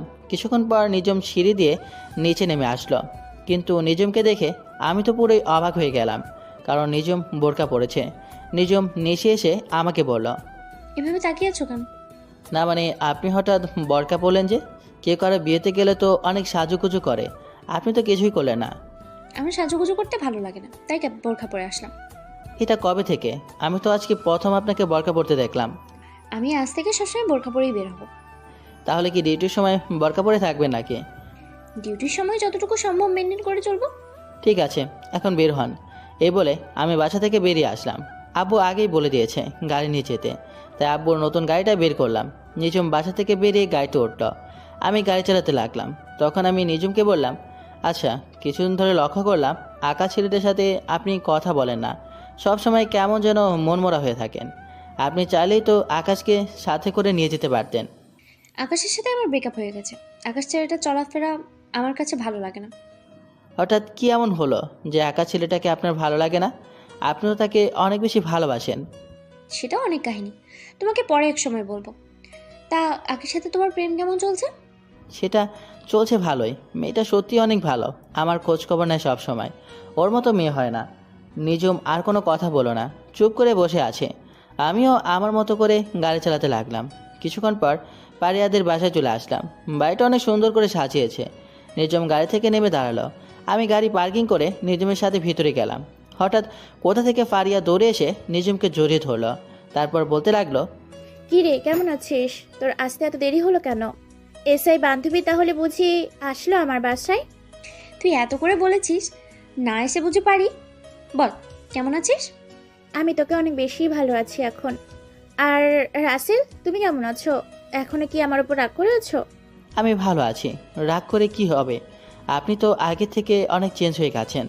আপনার জন্য আমার তরফ থেকে ছোট্ট উপহার। ধন্যবাদ। তো এখানেই দাঁড়িয়ে থাকবি? চল ভেতরে চল, আব্বু আমার সঙ্গে দেখা করবি। সেটা তো করব, কিন্তু তুই হলুদের শাড়ি পরে এখানে আসছিস কেন? তোকে দূর থেকে দেখে বসে থাকতে পারি নাই, তাই উঠে চলে আসলাম। হয়েছে, এখন চল তোর আব্বু আম্মুর সাথে দেখা করে আসি। রাসেল, তুমি কি যাবে আমাদের সাথে? না, তোমরা যাও, আমি একটু চারপাশ ঘুরে দেখি। নিজুম ঠিক আছে বলে ফারিয়ার সাথে ভেতরে চলে গেল। আমি ফারিয়াদের বাসার চারপাশ ঘুরে দেখতে লাগলাম। কিছুক্ষণ পর হঠাৎ মোবাইলে একটা মেসেজ আসলো। মোবাইল হাতে নিয়ে দেখি মায়াজাল আইডি থেকে মেসেজ আসলো। নীল রঙের পাঞ্জাবিতে তোমাকে অনেক সুন্দর লাগছে, বিয়ে বাড়িতে মেয়েরা দেখলে পাগল হয়ে যাবে। তুমি জানলে কেমন করে আমি যে নীল পাঞ্জাবি পরেছি আর আমি বিয়ে বাড়িতে এসেছি? কারণ তুমি যার বিয়েতে এসেছো সে আমার বান্ধবী। তার মানে তুমি এই বিয়ে বাড়িতে আছো? তাহলে সামনে আসো, তোমাকে সামনাসামনি দেখি। সময় হলে একদিন ঠিকই তোমার সামনে যাব। আর হ্যাঁ, তোমার সামনে থাকলে কানের নিচে একটা ফোঁটা দিয়ে দিতাম, যেন কোনো মেয়ের নজর না দেয়। তাই নাকি? তা সেই সময়টা কোন সময় আসবে? অপেক্ষা করো, খুব তাড়াতাড়ি তোমার সামনে আসবো। ভালো থেকো, পরে কথা হবে। এই বলে মায়াজাল অফলাইনে চলে গেল। আমি একটা চেয়ারে বসে মোবাইল টিপতে লাগলাম। হঠাৎ একটা জায়গায় চোখ পড়লো, দেখি নিজম একটা ছেলের সাথে হেসে হেসে কথা বলছে। তার গায়ে এখন আর বোরকা নেই। ও আরেকটি কথা, নিজম গাড়ি থেকে নেমে মুখের নেকআপ সরিয়ে ফেলেছে। এমনভাবে ছেলের সাথে কথা বলছে যেন অনেক দিনে চেনা। আমি তাদের দিকে না তাকিয়ে নিজের মতো করে মোবাইল টিপতে লাগলাম। দেখতে দেখতে অনুষ্ঠান শুরু হয়ে গেল। যে যার মতো করে ফারিয়াকে খাইয়ে দিচ্ছে। এবং মুখে হলুদ লাগিয়ে দিচ্ছে। কিছুক্ষণ পর নিজুম ওই ছেলেটাকে নিয়ে স্টেজে উঠল। আমি মনে করেছিলাম নিজুম আমাকে নিয়ে উঠবে, কিন্তু আমার ধারণা ভুল প্রমাণিত করে ওই ছেলেটাকে নিয়ে উঠল। দুজনে মিলে অনেক মজা করে ফারিয়াকে খাইয়ে দিল। হঠাৎ কোথা থেকে একটা মেয়ে আমার সামনে এসে পড়ল। হাই, আমি আরোহী। তোমাকে অনেকক্ষণ দেখলাম। এইভাবে চেয়ারে বসে আছো, তোমার সাথে কেউ নেই? আছে, ওই যে স্টেজে যে ম্যাডামকে দেখছো, ওনার বডিগার্ড হয়ে এসেছি। আর আমি রাসেল। তুমি দেখতে অনেক সুন্দর। একটা কথা বলেই রাখবে? ঠিক আছে, লেখার মতো হলে অবশ্যই রাখবো। আমার সাথে কেউ নেই, আমার সাথে স্টেজে উঠবে? প্লিজ মানা করো না। আমি ঠিক আছে বলে আরোহীর সাথে স্টেজে উঠলাম। নিজুমের চোখ মুখ লাল হয়ে আছে। আমি নিজুমের থেকে চোখ সরিয়ে ফারিয়ার পাশে গিয়ে বসলাম। তখন ফারিয়া বলল, কি রে আরোহী, তুই রাসেলকে চিনিস? দুজনে একসাথে আসলি? ওনাকে চিনি না, তবে মাত্র পরিচয় হলো। তার মানে তুমিও রাসেলকে চেনো? চিনবো না কেন? রাসেল আর আমি একসাথে কলেজে পড়ছি। কিন্তু রাসেল বলল ও নাকি তোমার এসআই বান্ধবীর বডিগার্ড। রাসেল তোর সাথে মজা করছে। রাসেল কলেজেও সবার সাথে একটু বেশিই দুষ্টুমি করতো। হয়েছে, এবার কথা বলা বন্ধ করে হা করেন, এখনও অনেক লোক বাকি আছে। এ বলে ফারিয়ার হাতে একটু হলুদ লাগিয়ে দিলাম, তারপর মিষ্টি খাইয়ে দিলাম। হঠাৎ মনে পড়লো আরোহীর সাথে একটু দুষ্টুমি করি। আমি এক টুকরো মিষ্টি আরোহীর মুখের উপর ধরলাম, আর এই হা করার সাথে সাথে আমার মুখে ঢুকিয়ে দিলাম। মেহমানরা সবাই হাসতে লাগলো, শুধু একজন ছাড়া। সে মানুষটা কে আপনারা ভালো করেই জানেন। সব কিছু শেষ করে আমি স্টেজ থেকে নেমে আসলাম। হঠাৎ নিজুম আমার হাত ধরে ছাদে নিয়ে গেল। তারপর নিজুম এমন কিছু করবে সেটা দেখে আমার মাথা পুরো গরম হয়ে গেল। নিজুম আমাকে ছাদে নিয়ে আমার ঠোঁটের সাথে ঠোঁট লাগিয়ে কিস করতে লাগলো। আমি নিজুমকে জোর করে ছাড়িয়ে ঠাস করে দুটো থাপ্পড় মেরে দিলাম। তারপর আমি বলতে লাগলাম, তোর সাহস কী করে হয় আমাকে কিস করার? রাসেল, আমি তোমাকে ভালোবাসি। আমি তোকে অন্য মেয়ের সাথে সহ্য করতে পারি না। তোর মতো মেয়ের মুখে ভালোবাসা মানায় না। তুই একটা খারাপ মেয়ে, তোর একটা দিয়ে হয় না, তোর 4-5টা লাগে। তুমি আমাকে এমন করে কথা ওটা বলতে পারলে? আমি কোন দিক দিয়ে তোমার কাছে খারাপ? সেটা তুই ভালো করে জানিস, তোকে নতুন করে বলতে পারবো না। তুই চিন্তা করে দেখ। না, আজকে তোমাকে বলতে হবে। আমার জানা মতে আমি কোনো খারাপ কাজ তো করি নাই। তাই নাকি? আকাশের সাথে কিস করা, আকাশের সাথে প্রতিদিন মোবাইলে যে রোমান্টিক কথাগুলো বলেছিস, যেটা মুখ দিয়ে প্রকাশ করার মতো না, এখন আকাশকে ছেড়ে দিয়ে নতুন আরেকটা ছড়েছিস, তারপরে বলবি তুই ভালো মেয়ে? তারপরেও বলবো আমি ভালো মেয়ে। এতদিন যা কিছু হয়েছে সব কিছু অভিনয়। আর কত কথা লোকাবি? আর তোর মতো মেয়েকে আমি ভালোবাসতে পারবো না। আমি আকিকে ভালোবাসি। না, তুমি আমাকে ছাড়া অন্য কাউকে ভালোবাসতে পারবে না। তুমি শুধু আমার। আজকে তোমাকে সব কিছু খুলে বলবো। আমাকে সব কিছু খুলে বলবি মানে? যা বলবি সোজাসুজি করে বল। আকাশ হলো আমার থানার একজন পুলিশ। আকাশকে আমি বলি তোমার সামনে কিছুদিন অভিনয় করার জন্য। আমি দেখতে চেয়েছি আমাকে অন্য কারোর সাথে দেখলে তুমি কেমন রিয়্যাক্ট করো। তার থেকে আরও একটা কথা শুনলে তুমি বেশি অবাক হয়ে যাবে। কি কথা যেটা শুনলে আমি অবাক হয়ে যাব? তুমি এত বছর যে মায়াজাল আইডির মানুষটার সাথে কথা বলে আসছো, ওই মানুষটা আমি। কি? তার মানে ওই আইডির মেয়েটা তুই? সব কিছু বুঝলাম। তাহলে তুই আকাশকে ওই দিন কিস করলি কেন? আরে পাগল, ওই দিন তোমাকে দেখানোর জন্যই আমি আর আকাশ এমনভাবে দাঁড়িয়েছি যেন তুমি বুঝতে পারো আমি আকাশকে কিস করেছি। তার মানে এতদিন আমাকে বোকা বানিয়ে আসছো, আমাকে এতদিন কষ্ট দিয়েছো। যে মেয়ে আমাকে কষ্ট দিতে পারে সে কখনো আমার ভালোবাসা পাবে না। সরি রাসেল, এরকম কষ্ট আর আমি তোমাকে কখনো দেব না। কিন্তু আমি তো আখিকে ভালোবাসি, তাই তোমাকে ভালোবাসা আমার পক্ষে সম্ভব নয়। তাই না? আখির সাথে তোমার কেমন পরিচয় সেটা আমি জেনে গেছি। আকি আমাকে সব কিছু গতকাল বলেছে। আমাকে একটু শক্ত করে জড়িয়ে ধরবে? তোমাকে জড়িয়ে ধরে আবার কিস করতে মন চাইছে। তো করো, আমি তোমাকে মানা করেছি? বলতে দেরি, আমি নিজুমকে জড়িয়ে ধরে কিস করতে লাগলাম। কিছুক্ষণ পর ছেড়ে দিলাম। দুজনেই হাবাতে লাগলাম। তারপর দুজনে নিচে চলে আসলাম। আমাকে একটা রুমে থাকার জন্য দেওয়া হয়েছে, যেটা ফারিয়ার পাশের রুম। নিজুম ফারিয়ার সাথে ঘুমিয়েছে। সকালবেলা বুকটা কেমন ভারী ভারী লাগছে। চোখ খুলে দেখি নিজুম আমাকে জড়িয়ে ধরে শুয়ে আছে। ঘুমন্ত অবস্থায় নিজুমকে অনেক সুন্দর লাগছে। আমি নিজুমের কপালে একটা চুমো দিলাম। সাথে সাথে নিজুমের ঘুম ভেঙে গেল। তখন নিজুম বলল, আমি কিন্তু ঘুমিয়ে নেই। তার মানে তুমি জেগে আছো? তো তুমি কোন সময় আমার রুমে আসলে? কিছুক্ষণ আগে তোমার রুমে এসেছি, কিন্তু তোমাকে ঘুমন্ত অবস্থায় অনেক সুন্দর লাগছে। তাই না ডেকে তোমাকে জড়িয়ে ধরে শুয়ে পড়লাম। হয়েছে, এখন ওঠো, কেউ রুমে চলে আসবে। তোমাকে জড়িয়ে ধরে থাকতে না আমার ভালোই লাগছে। আর একটু থাকো না। আর থাকা লাগবে না, বাসা যাওয়ার পর যা করার করো। এটা কিন্তু বিয়ে বাড়ি। তার থেকে বড় কথা, আমাদের এখনো বিয়ে হয়নি। বিয়ে হয়নি তো কি হয়েছে, চল আমরা দুজনে কাজী অফিসে গিয়ে বিয়ে করে ফেলি। মাথা খারাপ? আমি বাবা মায়ের একমাত্র সন্তান, বড় করে ধুমধাম করে তোমাকে বিয়ে করব। কিন্তু তোমার আব্বু আম্মু যদি না মানে তখন কি করবে? আমার আব্বু আম্মু কখনো আমার কথা ফেলে নাই, আমার বিশ্বাস তারা রাজি হবে। তাই যেন হয়, আমি তোমাকে ছাড়া থাকতে পারবো না। ঠিক আছে, এখন তুমি ফারিয়ার কাছে যাও, আমি ফ্রেশ হয়ে আসছি। নিজম ঠিক আছে বলে আমার কপালে একটা চিমু দিয়ে রুম থেকে বেরিয়ে গেল। আমি আর বসে না থেকে ওয়াশরুমে চলে আসলাম। ফ্রেশ হয়ে রুম থেকে বেরিয়ে দেখে বাসাভর্তি মেহমান। হঠাৎ আরোহী কোথা থেকে আমার সামনে এসে বলল, তুমি এখানে দাঁড়িয়ে আসো কেন? নাস্তা করছো? মাত্র ফ্রেশ হয়ে বেরিয়ে আসলাম। গতকাল রাতে নিজুম আপু তোমার হাত ধরে টেনে নিয়ে গেল কেন? আসলে তোমাদের নিজম আপু আমাকে ভালোবাসে, তো তাই তোমার সাথে সহ্য করতে না পেরে আমাকে সাথে নিয়ে গেছে। কি? নিজুম আপু আর তুমি দুজনকে ভালোবাসো? তার মানে মনের কথা বলার আগেই ছেঁকা খেলাম? কি বলছো তুমি? আমি তো কিছুই বুঝতে পারি নাই। আসলে তোমাকে প্রথম দেখায় আমার অনেক ভালো লাগছে। ভেবেছিলাম ফারিয়া আপুর বিদায়ের পর তোমাকে প্রপোজ করব, কিন্তু প্রপোজ করার আগেই ছেঁকা খেয়ে গেলাম। আহারে বেচারি, থাক দুঃখ করো না, দেখবে তুমি আমার থেকে আরো ভালো ছেলে পাবে। ঠিক আছে, দোয়া করো আমার জন্য, তোমার মতো যেন একটা ছেলে পাই।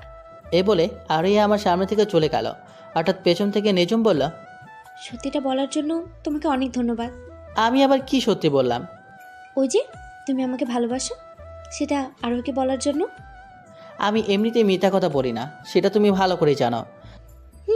জানি রাসেল সাহেব, এখন কথা না বলে আমার সাথে চলো, নাস্তা করবে। আমি ঠিক আছে বলে নিজুমের সাথে যেতে লাগলাম। নিজুম আমাকে নিয়ে একটা রুমে আসলো। রুমে এসে দেখি অনেক আইটেমের নাস্তা একটা টেবিলের উপর সাজিয়ে রেখেছে। তারপর দুজনে বসে নাস্তা করে নিলাম। দেখতে দেখতে দোলে আসার সময় হয়ে গেছে। আমি একটা নীল রঙের শার্ট গায়ে পরলাম, আর নিজম নীল রঙের শাড়ি পরেছে। আমার আর নিজমের দিকে সবাই তাকিয়ে আছে, আর একজন আরেকজনকে বলছে। দুজনকে ভালোই মানিয়েছে। দোলা চলে এসেছে। দোলা তার সব কাজ শেষ করে স্টেজে উঠল।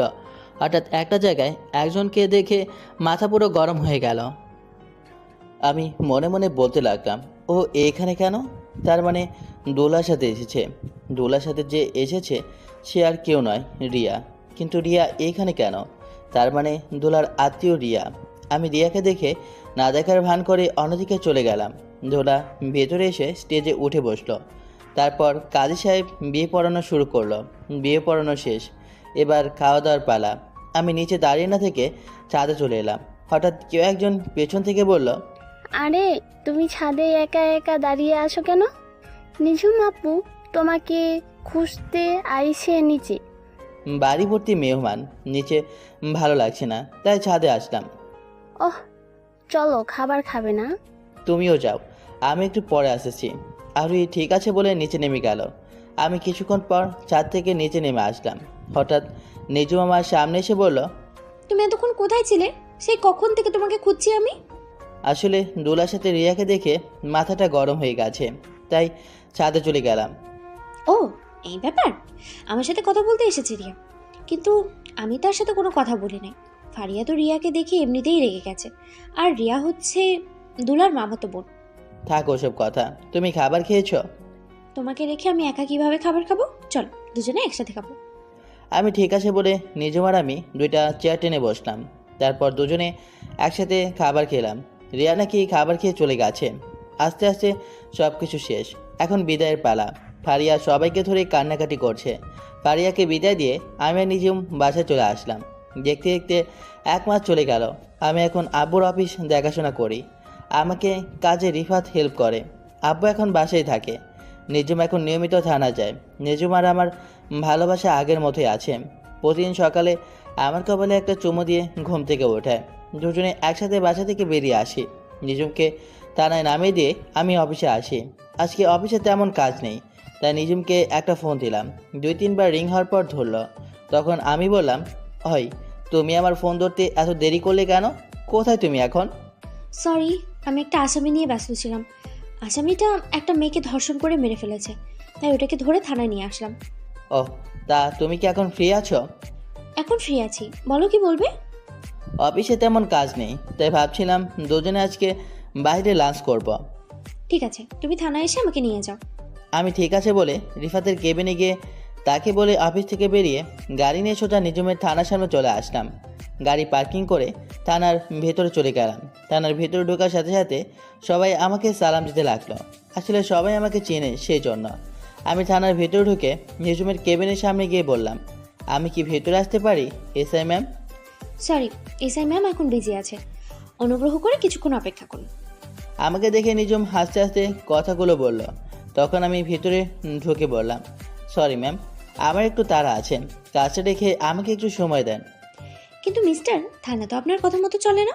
তাই নাকি? তাহলে তো যা করার আমাকেই করতে হবে। এই বলে আমি নিজুমের হাতটা ধরে টানতে টানতে থানা থেকে বাহির করে গাড়ির ভেতরে নিয়ে আসলাম। থানা সবাই আমার কাহিনী দেখে হাসতে লাগলো। নিজুম লজ্জা পেয়ে মাথা নিচু করে ফেললো। তো ম্যাম, আপনি তো আর থানার ভিতরে নেই, এখন আপনি কার কথা মতো চলবেন? এখন আমার এই চানটার কথা মতো চলবো। এবার তাহলে লক্ষ্মী মেয়ের মতো বসে থাকেন। এ বলে আমি গাড়ি নিয়ে একটা রেস্টুরেন্টের সামনে গিয়ে দাঁড়ালাম। গাড়ি থেকে নেমে দুজনের রেস্টুরেন্টের ভিতরে গেলাম। খাবার খেয়ে নিজুমকে থানায় নামিয়ে দিয়ে আমি অফিসে চলে আসলাম। দেখতে দেখতে আরও একটা মাস চলে গেল। আমি এখন একটা গোডাউনের ভিতরে বসে আছি। কিছুক্ষণ পর আমার লোক রিয়া এবং মেয়রকে বেঁধে আমার সামনে নিয়ে আসলো। তখন রিয়া আমাকে দেখে বলল, রাসেল, তুমি এখানে? আমাকে আর বাবাকে ধরে নিয়ে এসেছে কেন? তুমি জানো না আমার বাবা একজন মেয়র? আমি সব জানি। আমার কয়টা মাস চলে গেছে তোদের ধরতে। অনেক চেষ্টা করেছি ধরার জন্য, দিন রাত অনেক পরিশ্রম করেছি, কিন্তু পারি নাই। আজকে সফল হয়েছি। তুই আমাদের এখানে দৌড়ে আনছিস কেন? তুই জানিস আমার একটা ফোনে তোকে দুনিয়া থেকে বিদায় করে দিতে পারি। সেটা আপনি কখনো পারবেন না। আর আপনি হয়তো এটা জানেন না, আপনি মেয়র হয়ে যা সম্পদ আছে তার থেকে 3 ডাবল সম্পদ আমাদের আছে, কিন্তু তা নিয়ে আমরা কখনো অহংকার করি না। তাহলে আমাদের এখানে দৌড়ে এনেছিস কেন? কারণ আপনি এবং আপনার মেয়ে অনেক বড় অপরাধ করেছেন, সেটার প্রতিশোধ নিতে আপনাদের এখানে ধরে আনা হয়েছে। প্রতিশোধ নিতে মানে? আমার তোর সাথে কি হয়েছে? আমার সাথে করিস নাই, তুই এবং তোর বাপ মিলে রিফাত এবং রিফাতের আব্বুর সাথে কী করেছিস একটু ভেবে দেখ তো। যা করছি রিফাতের সাথে করছি, তোর সাথে তো কিছু করি নাই। তুই আমাদের ধরে এনেছিস কেন? রিফাতের সাথে করা মানে আমার সাথে করা এক কথা, কারণ রিফাত আমার কলেজের টুকরা বন্ধু। তোরা বাপ মেয়ে মিলে ওদের যে অবস্থা করেছিস সেটা এখন আমি তো ওদের সাথে করব। ওসব কিছু বলে এখন বলো তুমি কত টাকা চাও, আমি তোমাকে কত দিব। আমার না টাকার লোভ নেই, আমি আপনার কাছে অন্য একটা জিনিস চাইব, দেবেন? তুমি কি চাও বলো, তুমি যা চাইবে আমি সেটাই দেব। আমি বেশি কিছু চাই না, শুধু এখানে আপনার মেয়েকে একটা সই দিতে বলবেন, এইটুকুই, আর কিছু না। এই কাগজে কি লেখা আছে? তেমন কিছু না, তুই আর তোর বাপ মিলে রিফাতের থেকে যে সম্পদগুলো ছিনিয়ে নিয়েছিস সেগুলো ফিরিয়ে দিবি, এতটুকু, আর কিছু না। আমি মরে গেলেও কখনো সই করব না। আমি জানতাম তুই এমনটা করবি, তাই জন্য ব্যবস্থা করেছি। ভাইরা, আপনারা কাজটা শুরু করে দেন। আমি আমার লোকগুলোকে বললাম, তারা মেয়রকে কারেন্টের চেয়ারে বসে শর্ট দিতে লাগলো। মেয়রের তো লাফালাফি শুরু হয়ে গেল। এটা দেখে রিয়া বলল, প্লিজ রাসেল, আমার বাবার সাথে এমনটা করিস না। তুই বল আমাকে কোথায় সই করতে হবে? আমি রিয়াকে কাগজটা এগিয়ে দিলাম। রিয়া সই করে দিল। এতক্ষণ যা কিছু হয়েছে সব কিছু ভিডিও করা হয়েছে। তারপর রিয়া এবং তার বাপকে রেখে আমরা সবাই চলে আসলাম। পরের দিন আমি মন্ত্রীর সঙ্গে দেখা করলাম, ভিডিওটা দেখালাম। মন্ত্রীর সাথে সাথে রিয়ার আব্বুকে মেয়র থেকে বহিষ্কার করে দিল, তাদের বাড়ি গাড়ি ব্যাংক ব্যালেন্স সব কিছু নিয়ে নিল এবং রিফাতদের সব কিছু ফিরিয়ে দিল। আমি যে এত কিছু করেছি এটা এখনও কেউ জানে না। 1 সপ্তাহ পর রিফাতের আব্বু আম্মুকে তাদের সব কিছু ফিরিয়ে দিলাম। রিফাত এখন তার বাবার অফিস দেখাশোনা করে, আমি আমাদেরটা। খুব সুন্দরভাবে চলছে এখন সব কিছু। রাতে সবাই মিলে খাবার খাচ্ছে। তখন বাবা বলল, সব কিছু তো ঠিকঠাক চলছে, এবার 2 হাত এক করে দেওয়ার পালা। তুমি কি বলো রাসেলের আম্মু? তুমি ঠিক বলেছো, এবার 2 হাত এক করে দেওয়ার পালা। তাহলে তুমি একটা দিন তারিখ ঠিক করে ফেলো। আব্বু আম্মু, আমি তো কিছুই বুঝতে পারছি না, তোমরা কিসের কথা বলছো? আমি আর তোর আব্বু সবকিছু জানি। নিঝুম আর তুই দুজন দুজনকে ভালোবাসিস, তাই ভাবছি লুকিয়ে লুকিয়ে আর প্রেম ভালোবাসা করতে হবে না। তার চেয়ে ভালো দুজনের হাত এক করে দেই। নিজুম আম্মুর কথা শুনে বসা থেকে উঠে রুমে চলে গেল। আমি আর বসে না থেকে রুমে চলে আসলাম। আমাদের দুজনকে এভাবে চলে যেতে দেখে আব্বু আম্মু দুজনেই হাসতে লাগলো। আজ আমার আর নিজুমের বিয়ে হয়ে গেছে। খুব ধুমধাম করেই বিয়েটা হয়েছে। বাংলাদেশের নামি দামি সব লোকজন এসেছে। রিফাতের আব্বু আম্মু এবং ফারিয়া এবং তার জামাই এসেছে। রিফাত আর আরোহী মিলে আমার বাসর ঘর সাজিয়েছে, তাই ওরা দুজন আমার রুমের সামনে দাঁড়িয়ে আছে। তখন রিফাত বলল, বন্ধু আজকে নাই, পরে দিব। আমার বউটা ভিতরে একা একা বসে আছে, আগে বাসরটা করে ডিলাইটা মেরে নিই। বিলাই মারবেন? আরও কত কিছু করতে পারবেন। আগে আমাদের পাওনা 50,000 টাকা দিয়ে দিন। বড়লোক মানুষ তো, এত বেশি চাইনি। কি 50,000? তারপরে বলছিস বেশি যাসনি? আরে ওই তো ঠিকই বলেছে, 50,000 তো বেশি তো আর চাইনি। কি রে, তোদের 2 দিনের পরিচয়, এত মিলে গেছিস। তোরা কিন্তু মনে রাখবে, আমারও দিন আসবে, তখন কিন্তু 1 লাখের নিচে ভিতরে ঢুকতে দেব না। তোকে তো বিয়ের দাওয়াত দিব না। আমি বিনা দাওয়াতেই চলে যাব। দূর, এত কথা না বলে টাকা বের করো আর ভিতরে যাও। কি আর করার, মানিব্যাগ থেকে কার্ডটা বের করে দিয়ে ভিতরে ঢুকে দরজা লাগিয়ে দিলাম। কার্ডটা দেওয়ার পর দুজনে আর একটা কথা বলে নেই। তারা ভালো করে জানে আমার কার্ডে 50,000 টাকার বেশি থাকে। দরজা লাগিয়ে ভিতরে ঢুকে সামনে যাওয়ার পর যেটা দেখলাম সেটা দেখে আমার গলা শুকিয়ে গেল। সামনে তাকিয়ে দেখি নিচুম পিস্তল নিয়ে আমার দিকে ধরে আছে। তখন আমি বললাম, কি ব্যাপার, তুমি আমার দিকে এইভাবে পিস্তল ধরে আছো কেন? হারামজাদা, বাসর ঘরে ঢুকতে তোর এত সময় লাগলো কেন? হ্যাঁ, ওরা যা চাইছে তা দিয়ে চলে আসতে। তুমি জানো ওরা আমার কাছ থেকে কত টাকা চেয়েছে? জানি, আমি সব কিছুর ভিতর থেকে শুনেছি। রাত বাজে 2টা, 2 ঘন্টা পর সকালে ভোর হয়ে যাবে। বাসর করবে কখন? আমার ওই 2 ঘন্টায় যথেষ্ট, এর থেকে বেশি সময় নেব না। কিন্তু তোমাকে তো আজকে বাসর করতে দেবো না, তুমি ভিতরে দেরি করে এসেছো, তাই আজকে পুরো রাত আমার পা টিপতে হবে তোমাকে। সরি করে যা, এই রাতের জন্য মাফ করে দাও। এই রাত একবার আসে। আমি কোনো কথা শুনতে চাই না। ওয়াশরুমে ঢুকে উজু করে আসো। দুজনে আগে 2 রাকাত নফল নামাজ আদায় করে আসি। কি আর করার, এসআই বউ বলে কথা। অজু করে দুজনে 2 রাকাত নফল নামাজ আদায় করলাম। নিজম বিছানায় শুয়ে পড়লো আর আমাকে বলল তার পা টিপে দেওয়ার জন্য। আমি বিছানায় উঠে নিজমের পা দুটো টিপতে লাগলাম। কিছুক্ষণ পর আমাকে বিছানায় ফেলে দিয়ে গলা চেপে ধরে বলল, এই হারামি, আমি যেটা বলবো তুমি কি তাই করবে নাকি? তুমিই তো বলেছ তোমার পা টিপে দেওয়ার জন্য। আমি বলছি তাই বলে তুমি সেটা করবে নাকি? জোর করে করতে পারো না। আমি তো এমনি মজা করলাম, আমি সবসময় তোমার কথা মতো চলবো। আদেশ যখন পেয়েছি তাহলে শুরু করে দেই। শুরু করার আগে বললে না তো বউ সাজে আমাকে কেমন লাগছে? তুমি তো আমার কাছে সব সময় সুন্দর, খালি খালি এত আটা মাদা মাখার কি দরকার ছিল? বিয়ের সময় একটু মারতে হয়। এখন লাইট বন্ধ করে আসো। লাইট বন্ধ করতে হবে না, আমার পাঠক পাঠিকা একটু দেখুক কিভাবে বাসর করতে হয়, তারা একটু শিখুক। তোমার দেখে লজ্জা শরম বলতে কিছু নেই। তোমার পাঠক পাঠিকা বাসর ঘরে কি করবে সেটা কি আমাদের দেখবে? দেখাবে। আমি জানি আমার পাঠক পাঠিকারা অনেক ভালো মানুষ। কি গো, আন্নেরা আমাদের দেখাবেন না? ওই দেখেছো, তারা বলেছে দেখাবে। তোমার মাথা বলেছে। যাও গিয়ে লাইট বন্ধ করে আসো। কি আর করার, এসআই বলেছে না বন্ধ করলে থানায় নিয়ে 144 ধারা মামলা দিবে। আমি বিছানা থেকে উঠে লাইটটা বন্ধ করে দিয়ে আসলাম। বিছানায় এসে নিজমের পুরো শরীরে কিস করতে লাগলাম। নিজমের ঠোঁটের ওপর হামলা শুরু করলাম। নিজমের পেটের ওপর হাত ভুলাতে লাগলাম। তারপর আস্তে আস্তে নিজমের শরীর থেকে সব কিছু খুলে ফেললাম। তারপর ইরানের মতো হামলা শুরু করে দিলাম। এটা কেমন হামলা বিয়ের পরে বুঝতে পারবেন। অনেক দেখেছেন, আর দেখা লাগবে না। আমাকে তো এইটুকু দেখাবেন, বাকিটা ইতিহাস হয়ে থাকলো। দেখতে দেখতে আমার আর নিজমের সংসার ভালো চলতে লাগলো। নিজম এসআই চাকরি ছেড়ে দিয়েছে। বাসায় এখন আব্বু আম্মুর খেয়াল রাখে আর আমি অফিস দেখাশোনা করি। এর ফাঁকে আরুহি আর রিফাতের বিয়ে ঠিক হয়ে গেল। আপনাদের সবার দাওয়াত থাকলো।